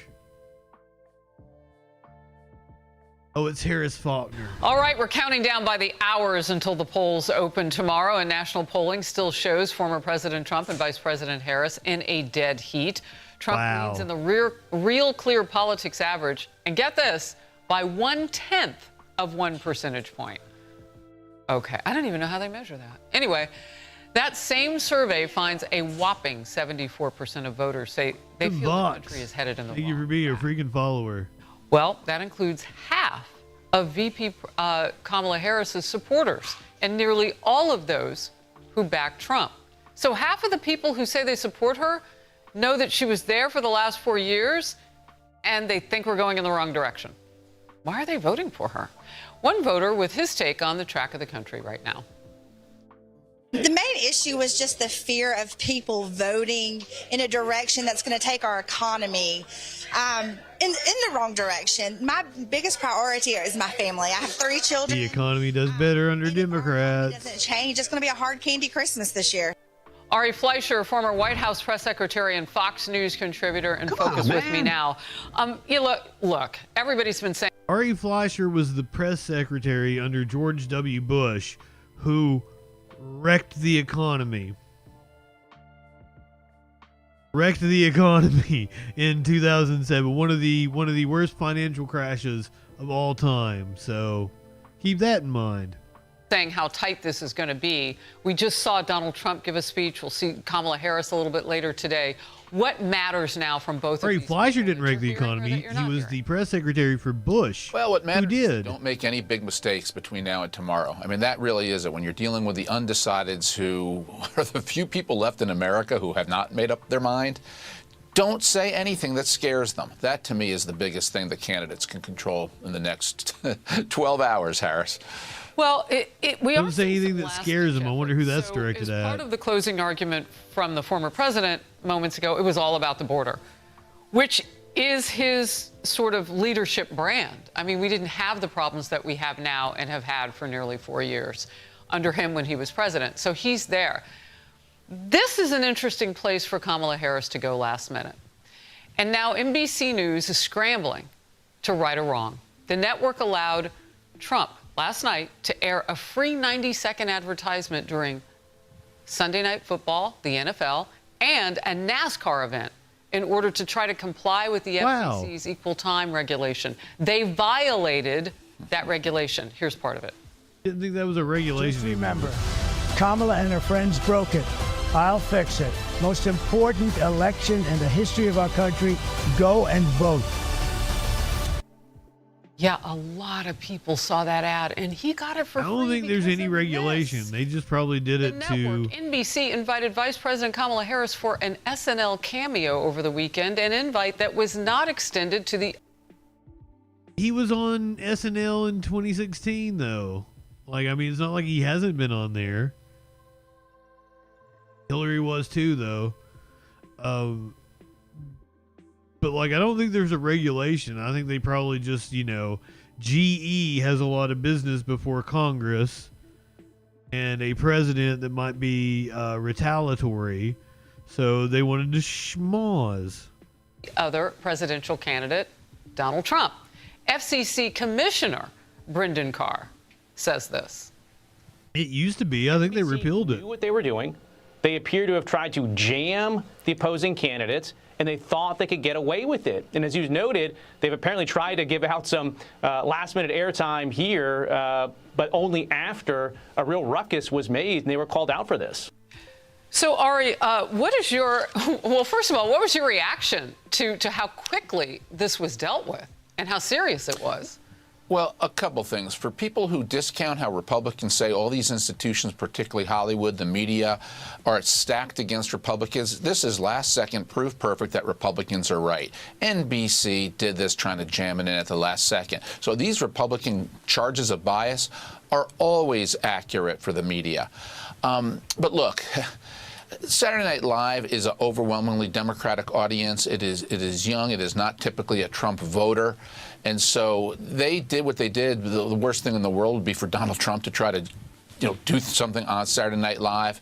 But you taking a shot at me, Mox? Makeup, but it ticks me off to see this behavior take place. Ticks Ari Fleischer off. And what I would really like to see is the Manhattan prosecutor say it was an illegal campaign contribution to Kamala Harris and go after Kamala Harris the way he went after Donald Trump. Well, I will tell you one small fact. Jill Stein, if she wanted to, she's on the ballot in many places. Jill Stein has the opening now, as well as Donald Trump, to get a putback from NBC, some free advertisement. I don't know about RFK Jr. because I don't know if he's on enough ballots at this point. But that's fascinating. That would hurt Kamala Harris if that happened. RFK, different situation from Jill Stein if people can now suddenly see her put out ads for free against Kamala Harris. Well, I do want to get to this. Nikki Haley says former Faulkner talking about Jill Stein putting out. I don't feel like Jill Stein would appreciate that. I still waiting on something to happen over here at the last rally for Kamala Harris. Pittsburgh, Pennsylvania. This is also where the Trump rally is being held. We'll check in with Trumpy Boy one more time. He's been speaking for a while now. Who knows what he's ranting about? Spend all that money to build a big plant that's going to hurt the United States and kill its auto industry. He said, sir, I was notified last week that people look very bored. They're not going to build it. They think you're going to win. And if you win, they think it's going to be a very bad experience. This guy's already asleep. He's barely got his eyes open. And that's what happened. And I stopped it. And those guys back there. This dude also asleep. There are no eyeballs. There are no eyeballs right there. We got sleepy guys. This dude's got his glasses on to cover up the fact that he's asleep. They never kissed a man in their life. But you know why? Because I put tariffs on China dumping steel in the United States, and every one of those guys is working now. The tiny woman. Once again, those tariffs on steel was one of the things that contributed to inflation. And I was just starting. So they like Trump. The rank and file loves Trump. The other guys are sort of like there's something strange going on. But I don't care. It doesn't matter. I don't want the other guys. I just want these guys. I'll tell you, the Teamsters supported Trump. Oh, he's totally asleep too. Look at this. They have a great leader in the Teamsters, right, Steve? Sean O'Brien is a great leader, but he... Sean O'Brien. Let's do a little other news. We'll check back in with the rallies here in a second. We're going to go to Boeing workers who are preparing to vote on, they've been on strike, they're preparing to vote on a new contract. Boeing workers are voting on a new contract offer from the company today. They've been on strike for 7 weeks. Boeing's latest potential deal would include raising wages 38% over 4 years and increase company contributions to employee 401k plans. More than 30,000 union members have walked off the job, shutting down production of most of Boeing's jets. I want to bring in one of those workers, Cody Martin. He's a general machinist at Boeing. Cody, thanks for being here. Thanks for having me. You know, first, we know a decision to strike doesn't come easy. What were the factors that you and your family weighed when you joined the picket line? Well, it was mainly, I came into this job. I've been with Boeing for a year now, and it was kind of like I anticipated this, and we knew that we had to save immediately. And, I still thought of Boeing as my end goal to finally become a machinist at. And, the strike didn't come lightly, but the decision was pretty much there because of, the initial offer. It wasn't up to par, and it wasn't anything that we all expected. Let's talk about this latest offer. And union leadership announced they're now encouraging members to vote yes on this latest one. So it would add a general wage increase of 38% over 4 years. So the average machinist pay would be more than $119,000 annually when the contract ends. That's an increase of about $43,000 from the previous contract's average. Do you know how you intend to vote? Today, I speak about my opinion with my family, and we all share, me and my wife. And today I'm going to vote yes. And it's pretty much because I didn't come into this with a pension. And I I've not heard if they accepted the contract or not. Want, what's right. And it's not that we don't deserve it, but it's just Boeing doesn't want to push forward right now. Well, let's fight for it later. I got to keep my eyes on the prize and see, take care of my family one way or another. And this contract is fair for today. Okay, so even though the new contract doesn't include bringing the pension back, it does up the 401k. You're okay with accepting that today, but you can foresee a future in which workers would go on strike again to fight for a pension. Apparently the vote is happening like right now. It might not be exactly from Boeing directly, but there's other ways to go about it. Cody Martin, thank you. Boeing gives me the willies. I want to see if we got any movement.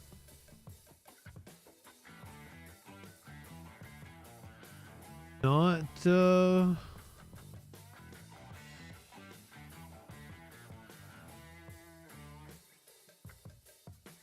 no word on whether they voted to approve the contract.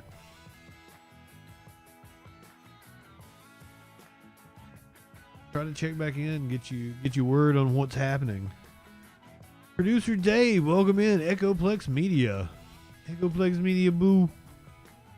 Let's go out to California. Going out Producer Dave's way, where a small plane caused backups on Highway 85. Had to make an emergency landing. An unexpected emergency landing of a 14-foot plane on a California freeway. T-minus, thank you for throwing out the guest sub. Call into Palo Alto Airport, my destination. Peterson Conway is the pilot. He commutes from a farm in Carmel to Palo Alto every other day. But on Monday morning, something went terribly wrong. I left my farm in Carmel at 6 a.m. Plan for the wasteland. Called the airport and asked them to top me off. We don't know what happened, if that happened or it didn't. But clearly Wait, did he say he called the airport and asked them to toss him off? Is that what I just heard, or is my mind in the gutter? But on Monday morning, something went terribly wrong. I left my farm in Carmel at 6 a.m. and called the airport and asked them to top me off. We don't know what happened. Okay, my mind's just in the gutter. I'm sorry. Jerk him off, toss him off, top him off. It all sounds sexual. I can't wait to have your cock in my mouth. I'm going to give you the blowjob of your life. Then I want you inside of me. I apparently missed a call from somebody a few minutes ago. Oh, it wasn't even Dave talking to us. It was the media winch. Welcome in, darling. Happened, if that happened or it didn't. But clearly I had an engine out. Conway says airport officials originally tried to divert him to San Jose, but he said when things became clear he wasn't going to make that, he instead aimed for the nearest football fields. Then saw kids running out into the football field I was trying to make, and I couldn't make that. Northbound traffic on 85 was back to back, and nobody would be able to see me coming down on top of them.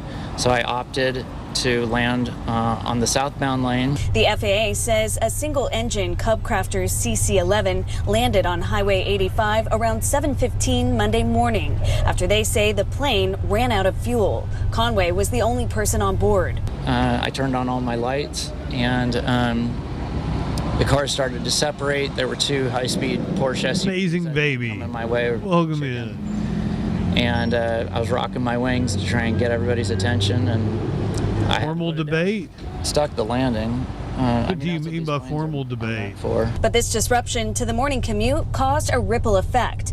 Just as our crew was preparing to interview a CHP spokesperson on scene of the crash, two pickup trucks slammed into each other, causing one to slide into the closure, scraping a CHP patrol car.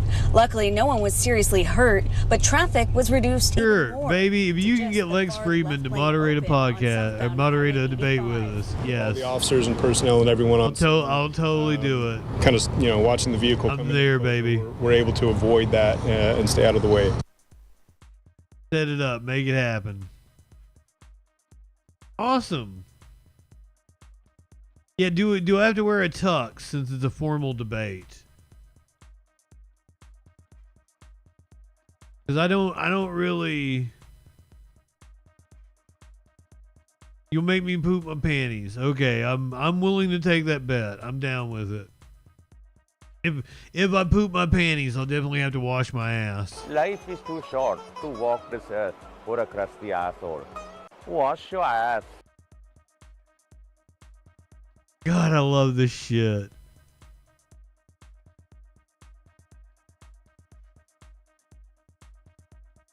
This is one of those things you don't see very often, so you guys take this in, enjoy it while you can.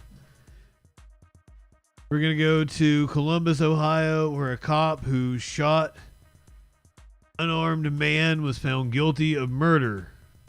We, the jury, being duly empowered and sworn, find the defendant Adam Coy guilty of murder as he stands charged in count 1 of the indictment of the defendant. A jury today finds former Columbus police officer Adam Coy guilty on all counts: murder, reckless homicide, and felonious assault in the death of tying a bandana into a little bow tie. who was That's unarmed in genius. December of 2020 while responding to a non-emergency suspicious vehicle call in northwest Columbus. Now, jurors deliberated the case for over 3 days. The trial had been delayed 3 times due to Coy's health. And we have team coverage of today's guilty verdict, beginning with It should be shocking him, Lord. It doesn't happen very often. who has covered this trial. Beginning, Anna, you spoke with Anthony Pearson, lead prosecutor in this case. What was his reaction to all this? Jared Pearson says he knows there are a lot of emotions in this case, so he knows it must have been hard for the jurors to come to a verdict. He said he is glad they found Coy guilty on all 3 counts, so Hill's family can finally find peace. The jurors deliberated for about 12 hours over 3 days. When Judge I was jealous of your bolo. I do not have a bolo. Coy's face looked emotionless. Both Hill and Coy's family immediately Light one up, tip one back. It's all right to have a little fun before you hit the sack. team have argued this entire trial that Coy's actions were not one of a reasonable police officer, saying if his actions were reasonable, Hill would still be here today. Pearson has been a part of this Diggs, welcome in. beginning. He has said in interviews with NBC4 over the last 4 years, he wants to see this till the end. I asked him what it feels like to see a guilty verdict return today. Well, certainly I respect the jurors and their verdict, no matter what that verdict would have been. I know it was hard for them to come to this. This was the cop's attorney. A lot of emotions involved in this case. So I'm just relieved for the Hill family. This is the first time a Listen. I had Echoplex on for a good. I was like doing work. I was uploading my podcast version, and I was doing some work for a client. I had Echoplex on over, and I'm not paying attention to them. And Media Winch is on, and apparently she's got multiple drops of me now on her soundboard. And I can't tell you. Okay, there are multiple times sitting here not realizing it and hearing my voice all of a sudden. That's very jarring. I like to listen to podcasts while I sleep, and Spotify doesn't have any kind of funk. Like, I try to remember to always tell it to set a sleep timer to turn off after like 20 or 30 minutes, but sometimes it doesn't, and I have been woken up by my own voice, and that's fucking freaky. Like, it'll play an episode of the Troll Patrol. Like, do you realize like how weird that is to have yourself talking to you while you're asleep?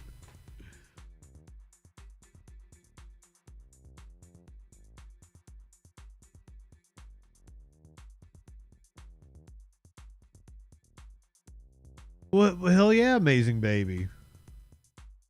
I'm sure everybody in my chat can get down with that. Now here's some of my favorite things. We've got body cam of a couple different incidents. So I'm gonna hit the content warning.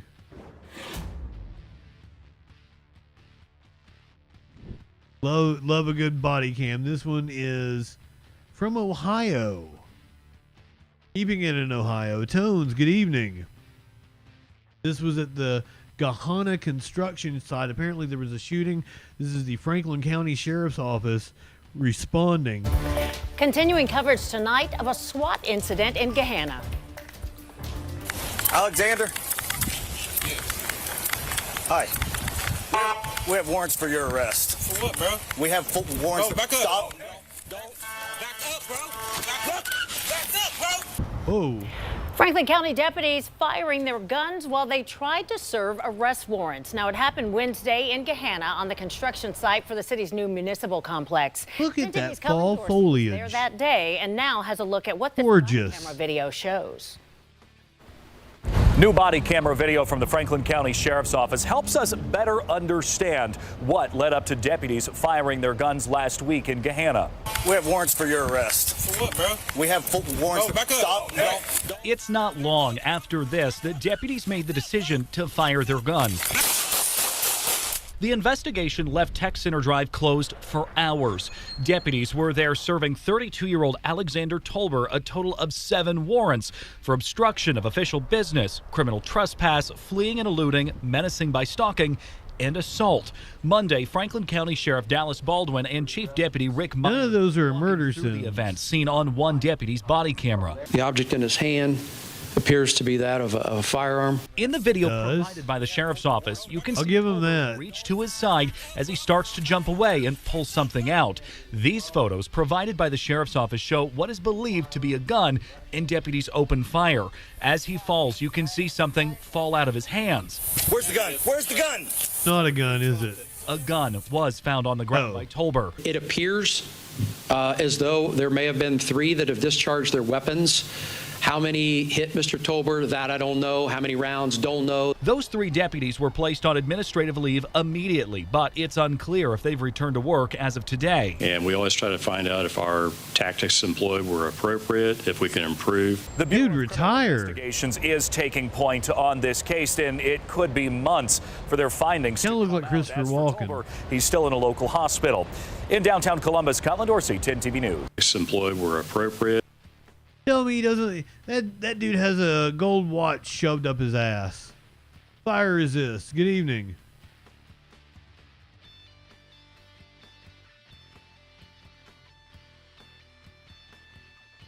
Plot twist. He's actually 22. He's had a rough life. Now we're going to Georgia, where an active shooter situation occurred in early October. Police have released the body cam footage of the incident. Content warning again. This is an active shooter situation. I think we covered this on the Troll Patrol when it happened. We don't know no other charges. You have to call the police department. Okay, family balance. Like your mom hiring bounty hunters to kill you? Does that count? It's like a temporary restraining order. Yes, that's one of them. Okay. I'm sorry. I'm What exactly tired. is going on? Huh? What exactly is going on? What exactly is going on? The first complaint I had an issue at Exhale Express. I've already spoken to an officer. He said to come here. Right. I need to file that. Second, my mom's hired bounty hunters to kill me. Don't want to get into a lot of details. I have some evidence of her lying.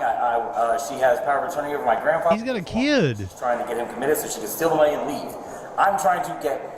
He told me I was. Oh, he's not the shooter. This is. Trying to become head of the family, which means I. Oh, maybe not. She's abusing him emotionally. She's abusing him physically. He's Stockholm syndrome. He doesn't, and he's, yeah. I'm gonna go to the bathroom, and then he walks outside. I'm like, okay, dude. Come back in, What is this what you wear? It's armor, like yours. Okay. Probably not as good. Are you armed right now or something? He's got armor. Do you want to find out? No. Come on, baby. Don't look at me like that. You want to do something? You feeling squirrely, buddy? You don't want to do that. Stepping up to the cops. See where this is going. There's some sort of active shooter situation. The suspect walks back to his vehicle. Had a kid.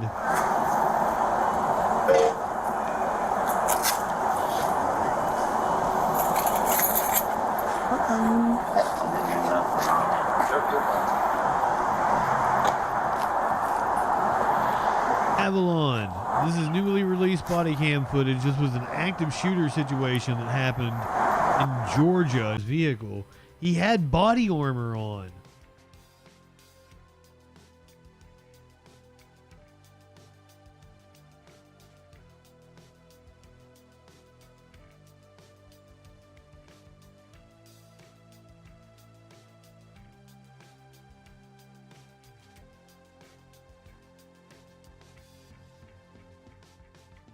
Wait till everyone gets back before I hit play again.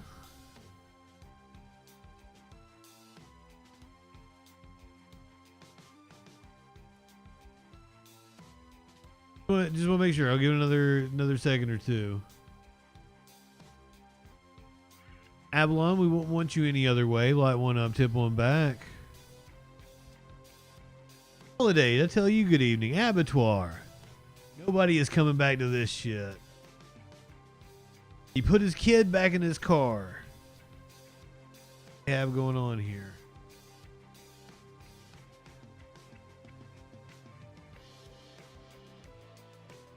Do you have a specific cat you want, T-minus?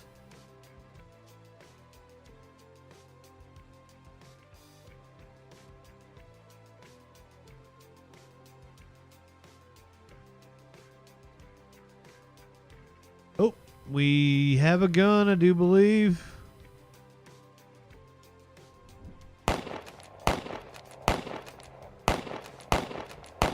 Appears he pulled a rifle out.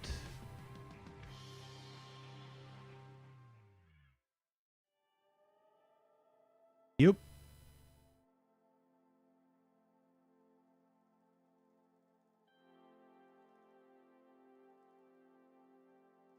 Check display shot. Oh, it's a shotgun. He's the shotgun for deputies. Back up. Come on. Back up. Get back. Everybody get back. Let me see. Somebody get the shield at the front. I grab it. We need the shield at the front here. Grab the shield. Grab the shield. Y'all get out. Everybody come to the back. Shield right here.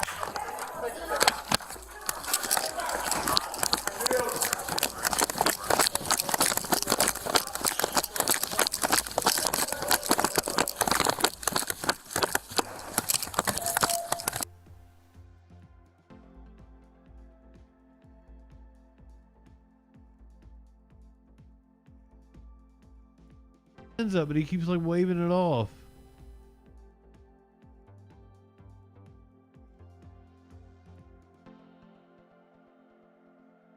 It takes cover with a shotgun. Hey, down! Get down! You got it, Cotton? Put the gun down! Gun down! Gun down! Put the gun down! Move!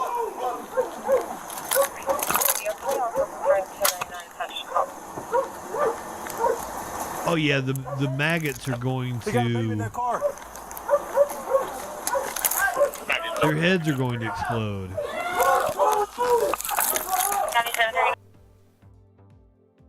They are all confident that Trump is going to win. They're all going by like the betting markets and shit. Hands up! Hey, no, don't do it! 57291. 57291. He got a gun and a baby in the car. Hands, oh, I didn't think to check on the condition of the kid. Hey, Majala, get that shield! Get that I just wanted to watch the body cam footage. Security cam. Back up. I need to get my rifle. Where you got it? It's in my trunk. Move up to my car. I need to get my rifle. I don't even remember if they neutralized him or anything. He's hiding. I can tell you they're not flipping blue states because Trump wasn't campaigning in any blue states. Well, Virginia. That was stupid. Has a gun. Put it down. Drop anything you got in your hand. Always assume incompetence, Joey. Drop your weapon. Yo. Somebody just drove by the suspect. Looking at you. What? It's coming your way. That's okay, I think so. I'm not sure if you can advise, but we've got an armed individual. Shots fired! The suspect discharged a pistol. So he had a shotgun originally, but he started shooting a pistol.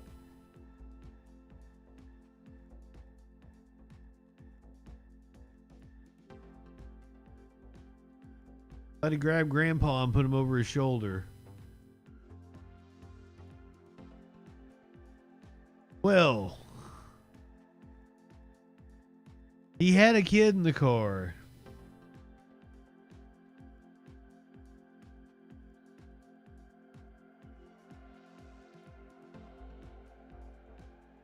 Now we gotta know what happened.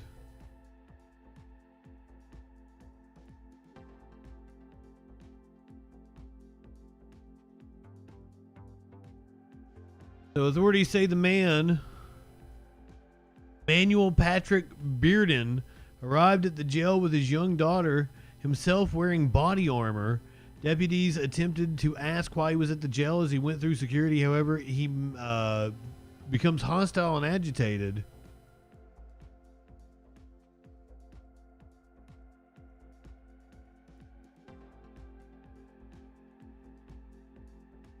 They hit him but did not kill him. His daughter was not harmed.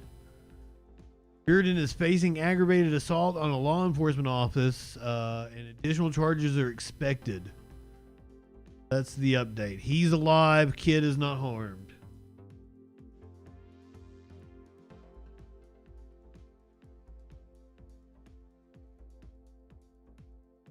Now we're going to go up to Massachusetts. Earlier we heard from Massachusetts voters who said they were feeling anxious. Maybe they're also feeling anxious because like hazmat crews were on the scene in Everett and Malden. That's right, Jessica. We also saw them in Malden. More on that in a second. We're here in Everett. I'll let you take a look at the scene behind me, and it's packed with emergency responders from all over the area, including state hazmat teams. Now they're focusing on like making coffee. Beige house with a brown roof that's on the corner of Gledhill Ave. Right now, you can take a look at some video that we shot earlier that shows this scene here, and it's been busy for several hours. We also saw bottles of glacial narcotics related in the front porch, front steps of that home there. Again, we're hearing from the city of Everett that they are securing the premises in response to reports of an individual disposal. We saw the same thing with a hazmat crew in the manufacturing California last night at multiple locations around the city. Again, that according to the city of Everett. And it's not just here in Everett. We also saw crews in Malden. They had a large portion of Lynn Street closed down. Malden police confirming you just got drugs on the street. A quote-unquote spillover from the scene here in Everett. Now, Everett saying there is no immediate threat to the public. Everett High School is right behind the camera as you look back here live on Gledhill Ave right now. This scene's still very active. State hazmat that'd be a threat of a good time. Here. We presume they're going to go try to clear out this scene here, but several blocks around here. What a nice little neighborhood. Fortunately, though, police have not evacuated anyone from their homes here, so that's a good sign. But we'll try to get some more information from the fire chief here, and then bring that to you both on air and online. For now, we're live in Everett. I'm Peter Leopoulos, WCVB News Center 5. That was earlier today in Massachusetts. This was yesterday in California.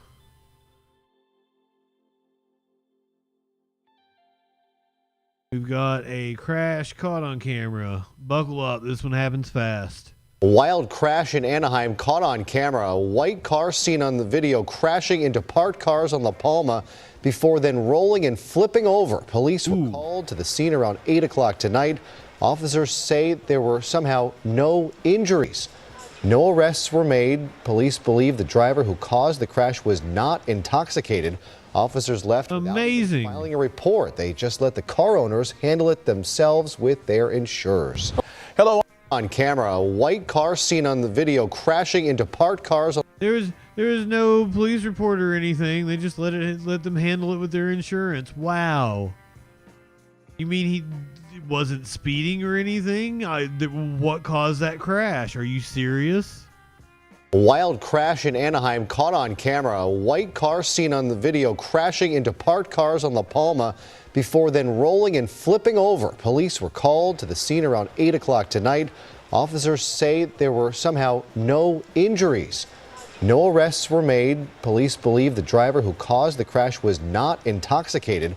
Officers left without even filing a report. They just let the car owners handle it themselves with their insurers. DJ Dub. That is proof Kamala is cooking the crime books. Fuzzy Simba. Maybe clip the... Yeah. Usually they would be drunk. That would be my first thought. Let's do a lurker love. T-minus, you never picked a cat. You never told me which cat you wanted.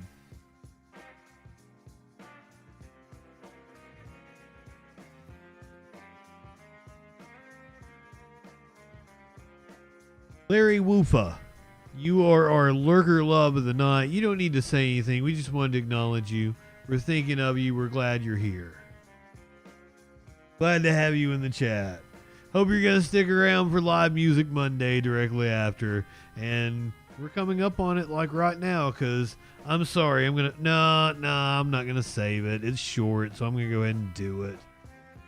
I can't not give you guys a police chase.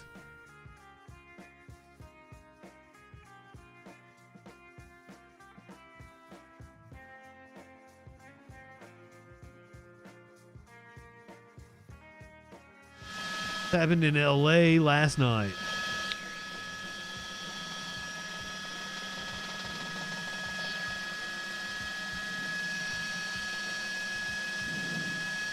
One of the cats.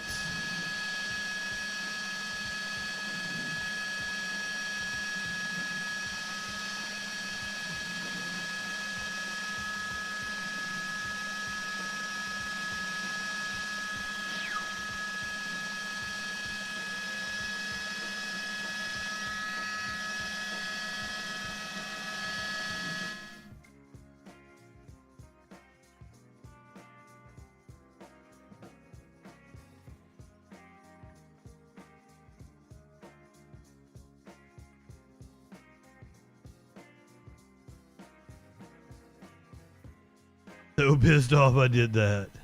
Ask if you are streaming with us tonight. Thank you for joining us. We are literally streaming. Apparently we've come to an end here already. Of a pursuit, CHP in pursuit of this stolen Looks like a Chevy Jeep. Tahoe. This Oh, it's a Tahoe. 1997 Chevy Tahoe.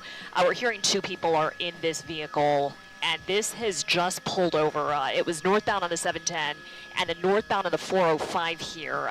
Maybe you might be new to the stream. We do police chases. It's kind of sort of a cathartic thing at the end of the stream sometimes. Let me go in tight and see. It's been a long stream. Driver we'll end with a police chase. We just heard CHP talking about setting up for a spike. A lot of horrid content we gotta get through. We'll end with a police chase. To get off the freeway and yield on the off ramp here again south. But I'll totally end with an animal video. You have animal videos coming at you. You know what? If you look at that this is front driver's shot and chaser. tire, it looks like there might have actually been a successful spike strip attempt, forcing this driver. I don't know who this woman is. Usually we've got Chris Christie. Nobody getting out just yet. Not the former governor. We got at least 5 black and whites behind this Chevy Tahoe. Sheriff's airship overhead. LAPD initiated this pursuit at least 30 minutes ago. This was southbound on the 710 before briefly. We only got like 5 minutes of it. Back on northbound 710. Now we got a standoff. Oh, somebody's coming out of the back. 405. Okay. We got a door open. Passenger getting out the back. Oh, they're just giving up.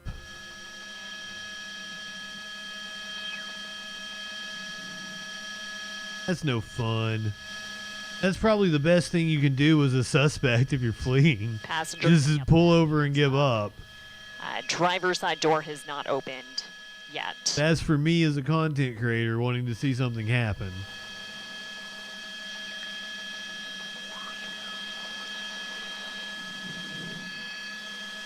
Again, the one on this is a stolen vehicle. I don't know what, because like we're usually in a helicopter, so I've never heard like what the commands are that they give them.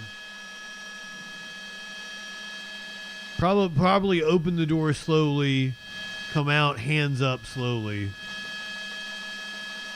It appeared they told him to pull up his hoodie. Passenger hands Let them see that there was nothing in his waistband.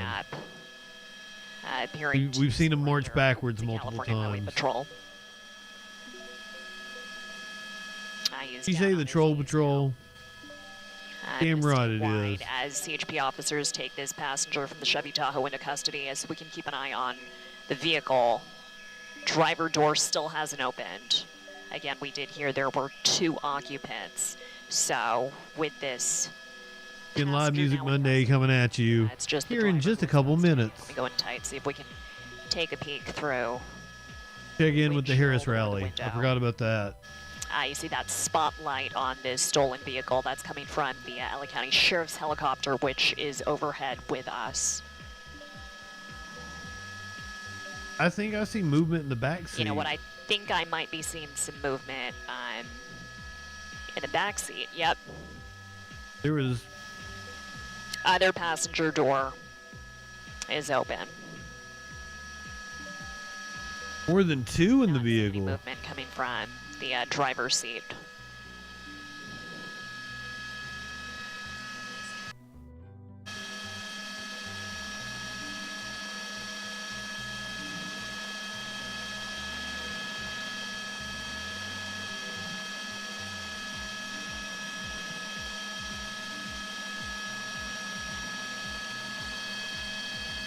To repave that road. Resurface it. This was in LA last night. Yeah, and shooting this full wide now, showing you how many CHP units are behind this pursuit vehicle. There is at least 1 additional person still wanted, still inside the vehicle. You can see Apparently an area called Harbor CHP Gateway. officers approaching the car now with guns drawn. Luckily for me and for my content, there's like a police chase in LA every day. The driver's side door, checking the inside of this Chevy Tahoe. I've got 2 or 3 more that's happened in the last week, just in the can for whenever I want to play them. Must have actually crawled into the back seat and then exited through one of the back doors. Interesting. There wasn't a 3rd person in the vehicle. So it looks like nobody else inside the vehicle. Fortunately, an uneventful ending, but I'm at least glad I didn't see somebody die live on stream. That wild ass crash we watched the other night. Insane. Trump still speaking in Pittsburgh, Pennsylvania. You who built this country, and tomorrow it's hardworking patriots. Going about 2 hours. Going to save our country. After all,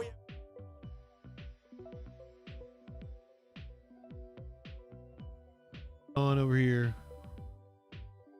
Was a senator. I've always known her to fight for the most We've got live music going on with the Harris rally. the voiceless, to protect our rights as women to make decisions about our own bodies. Yeah. Who is this? Go figure. I know she will protect my daughter's future and your children's future and our family's future. So Pittsburgh, let's make Kamala Harris the next president of the United States. Thank you so much for having me. I am so proud to be here. I'm Katy Perry. Oh, it's Katy Perry. Is that,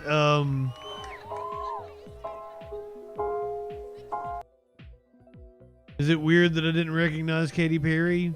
But it's also a long shot. And also, like, Katy Perry isn't really relevant anymore.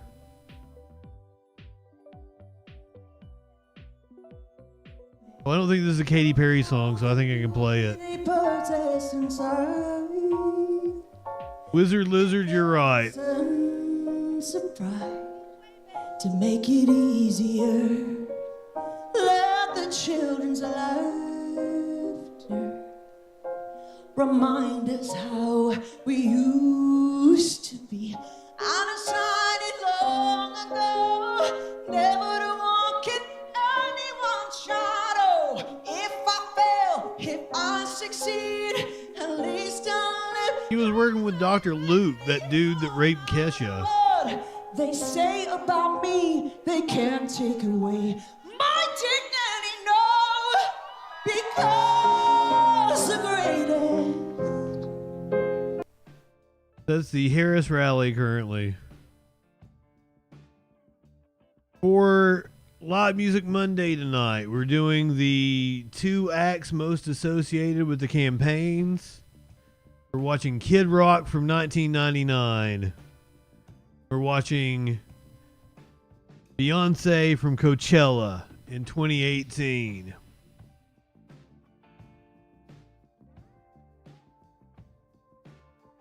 Mooding, the little baby hippo, put in its prediction for president today. New name, welcome in.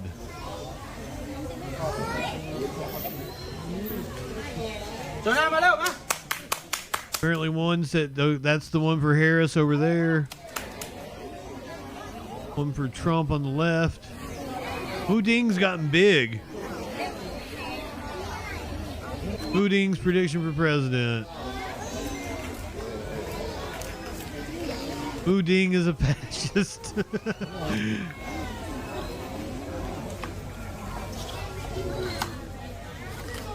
Separate the art from the artist.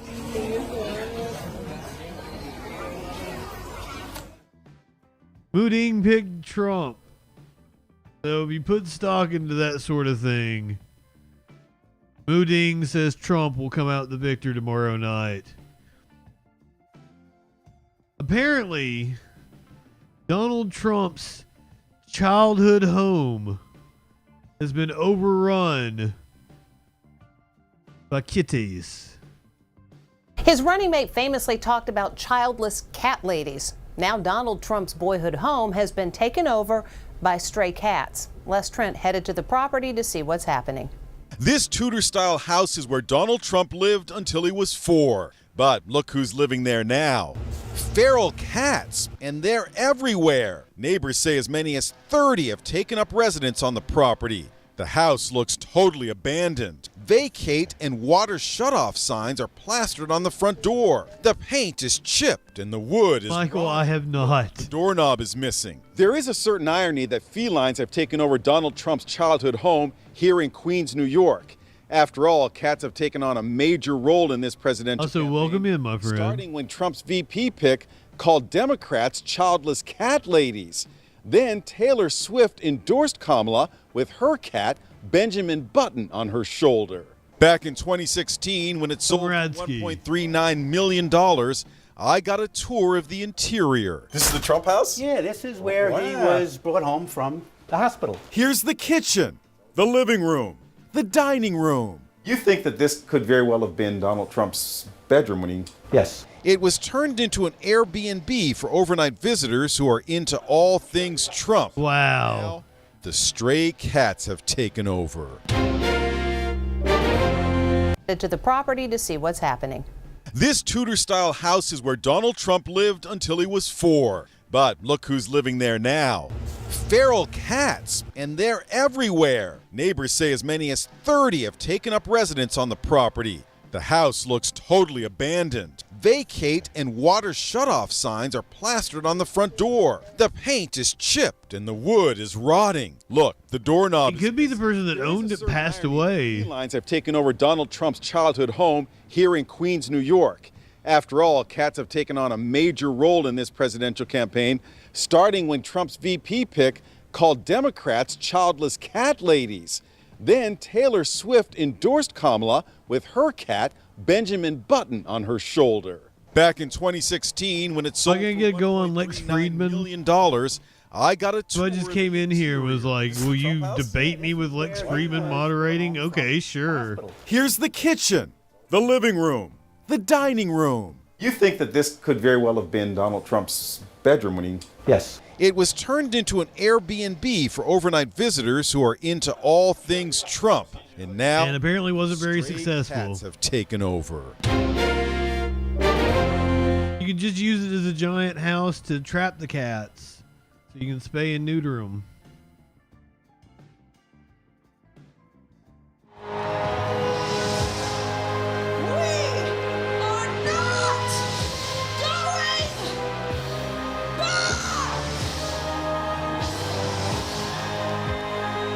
Katy Perry at the Kamala Harris rally.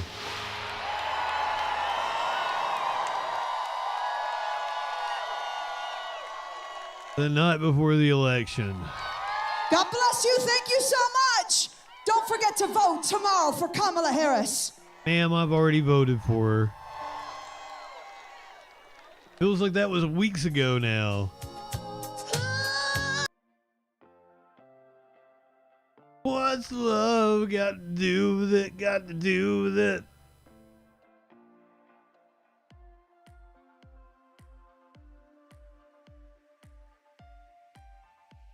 All right, so I promised I would wrap up early tonight because we've got a long night ahead of us. So we're gonna say goodbye to everyone watching on YouTube and the podcast. So if you're watching on YouTube, the podcast tomorrow night, 6:00 p.m. That's when we're getting started. Gonna be a wild one.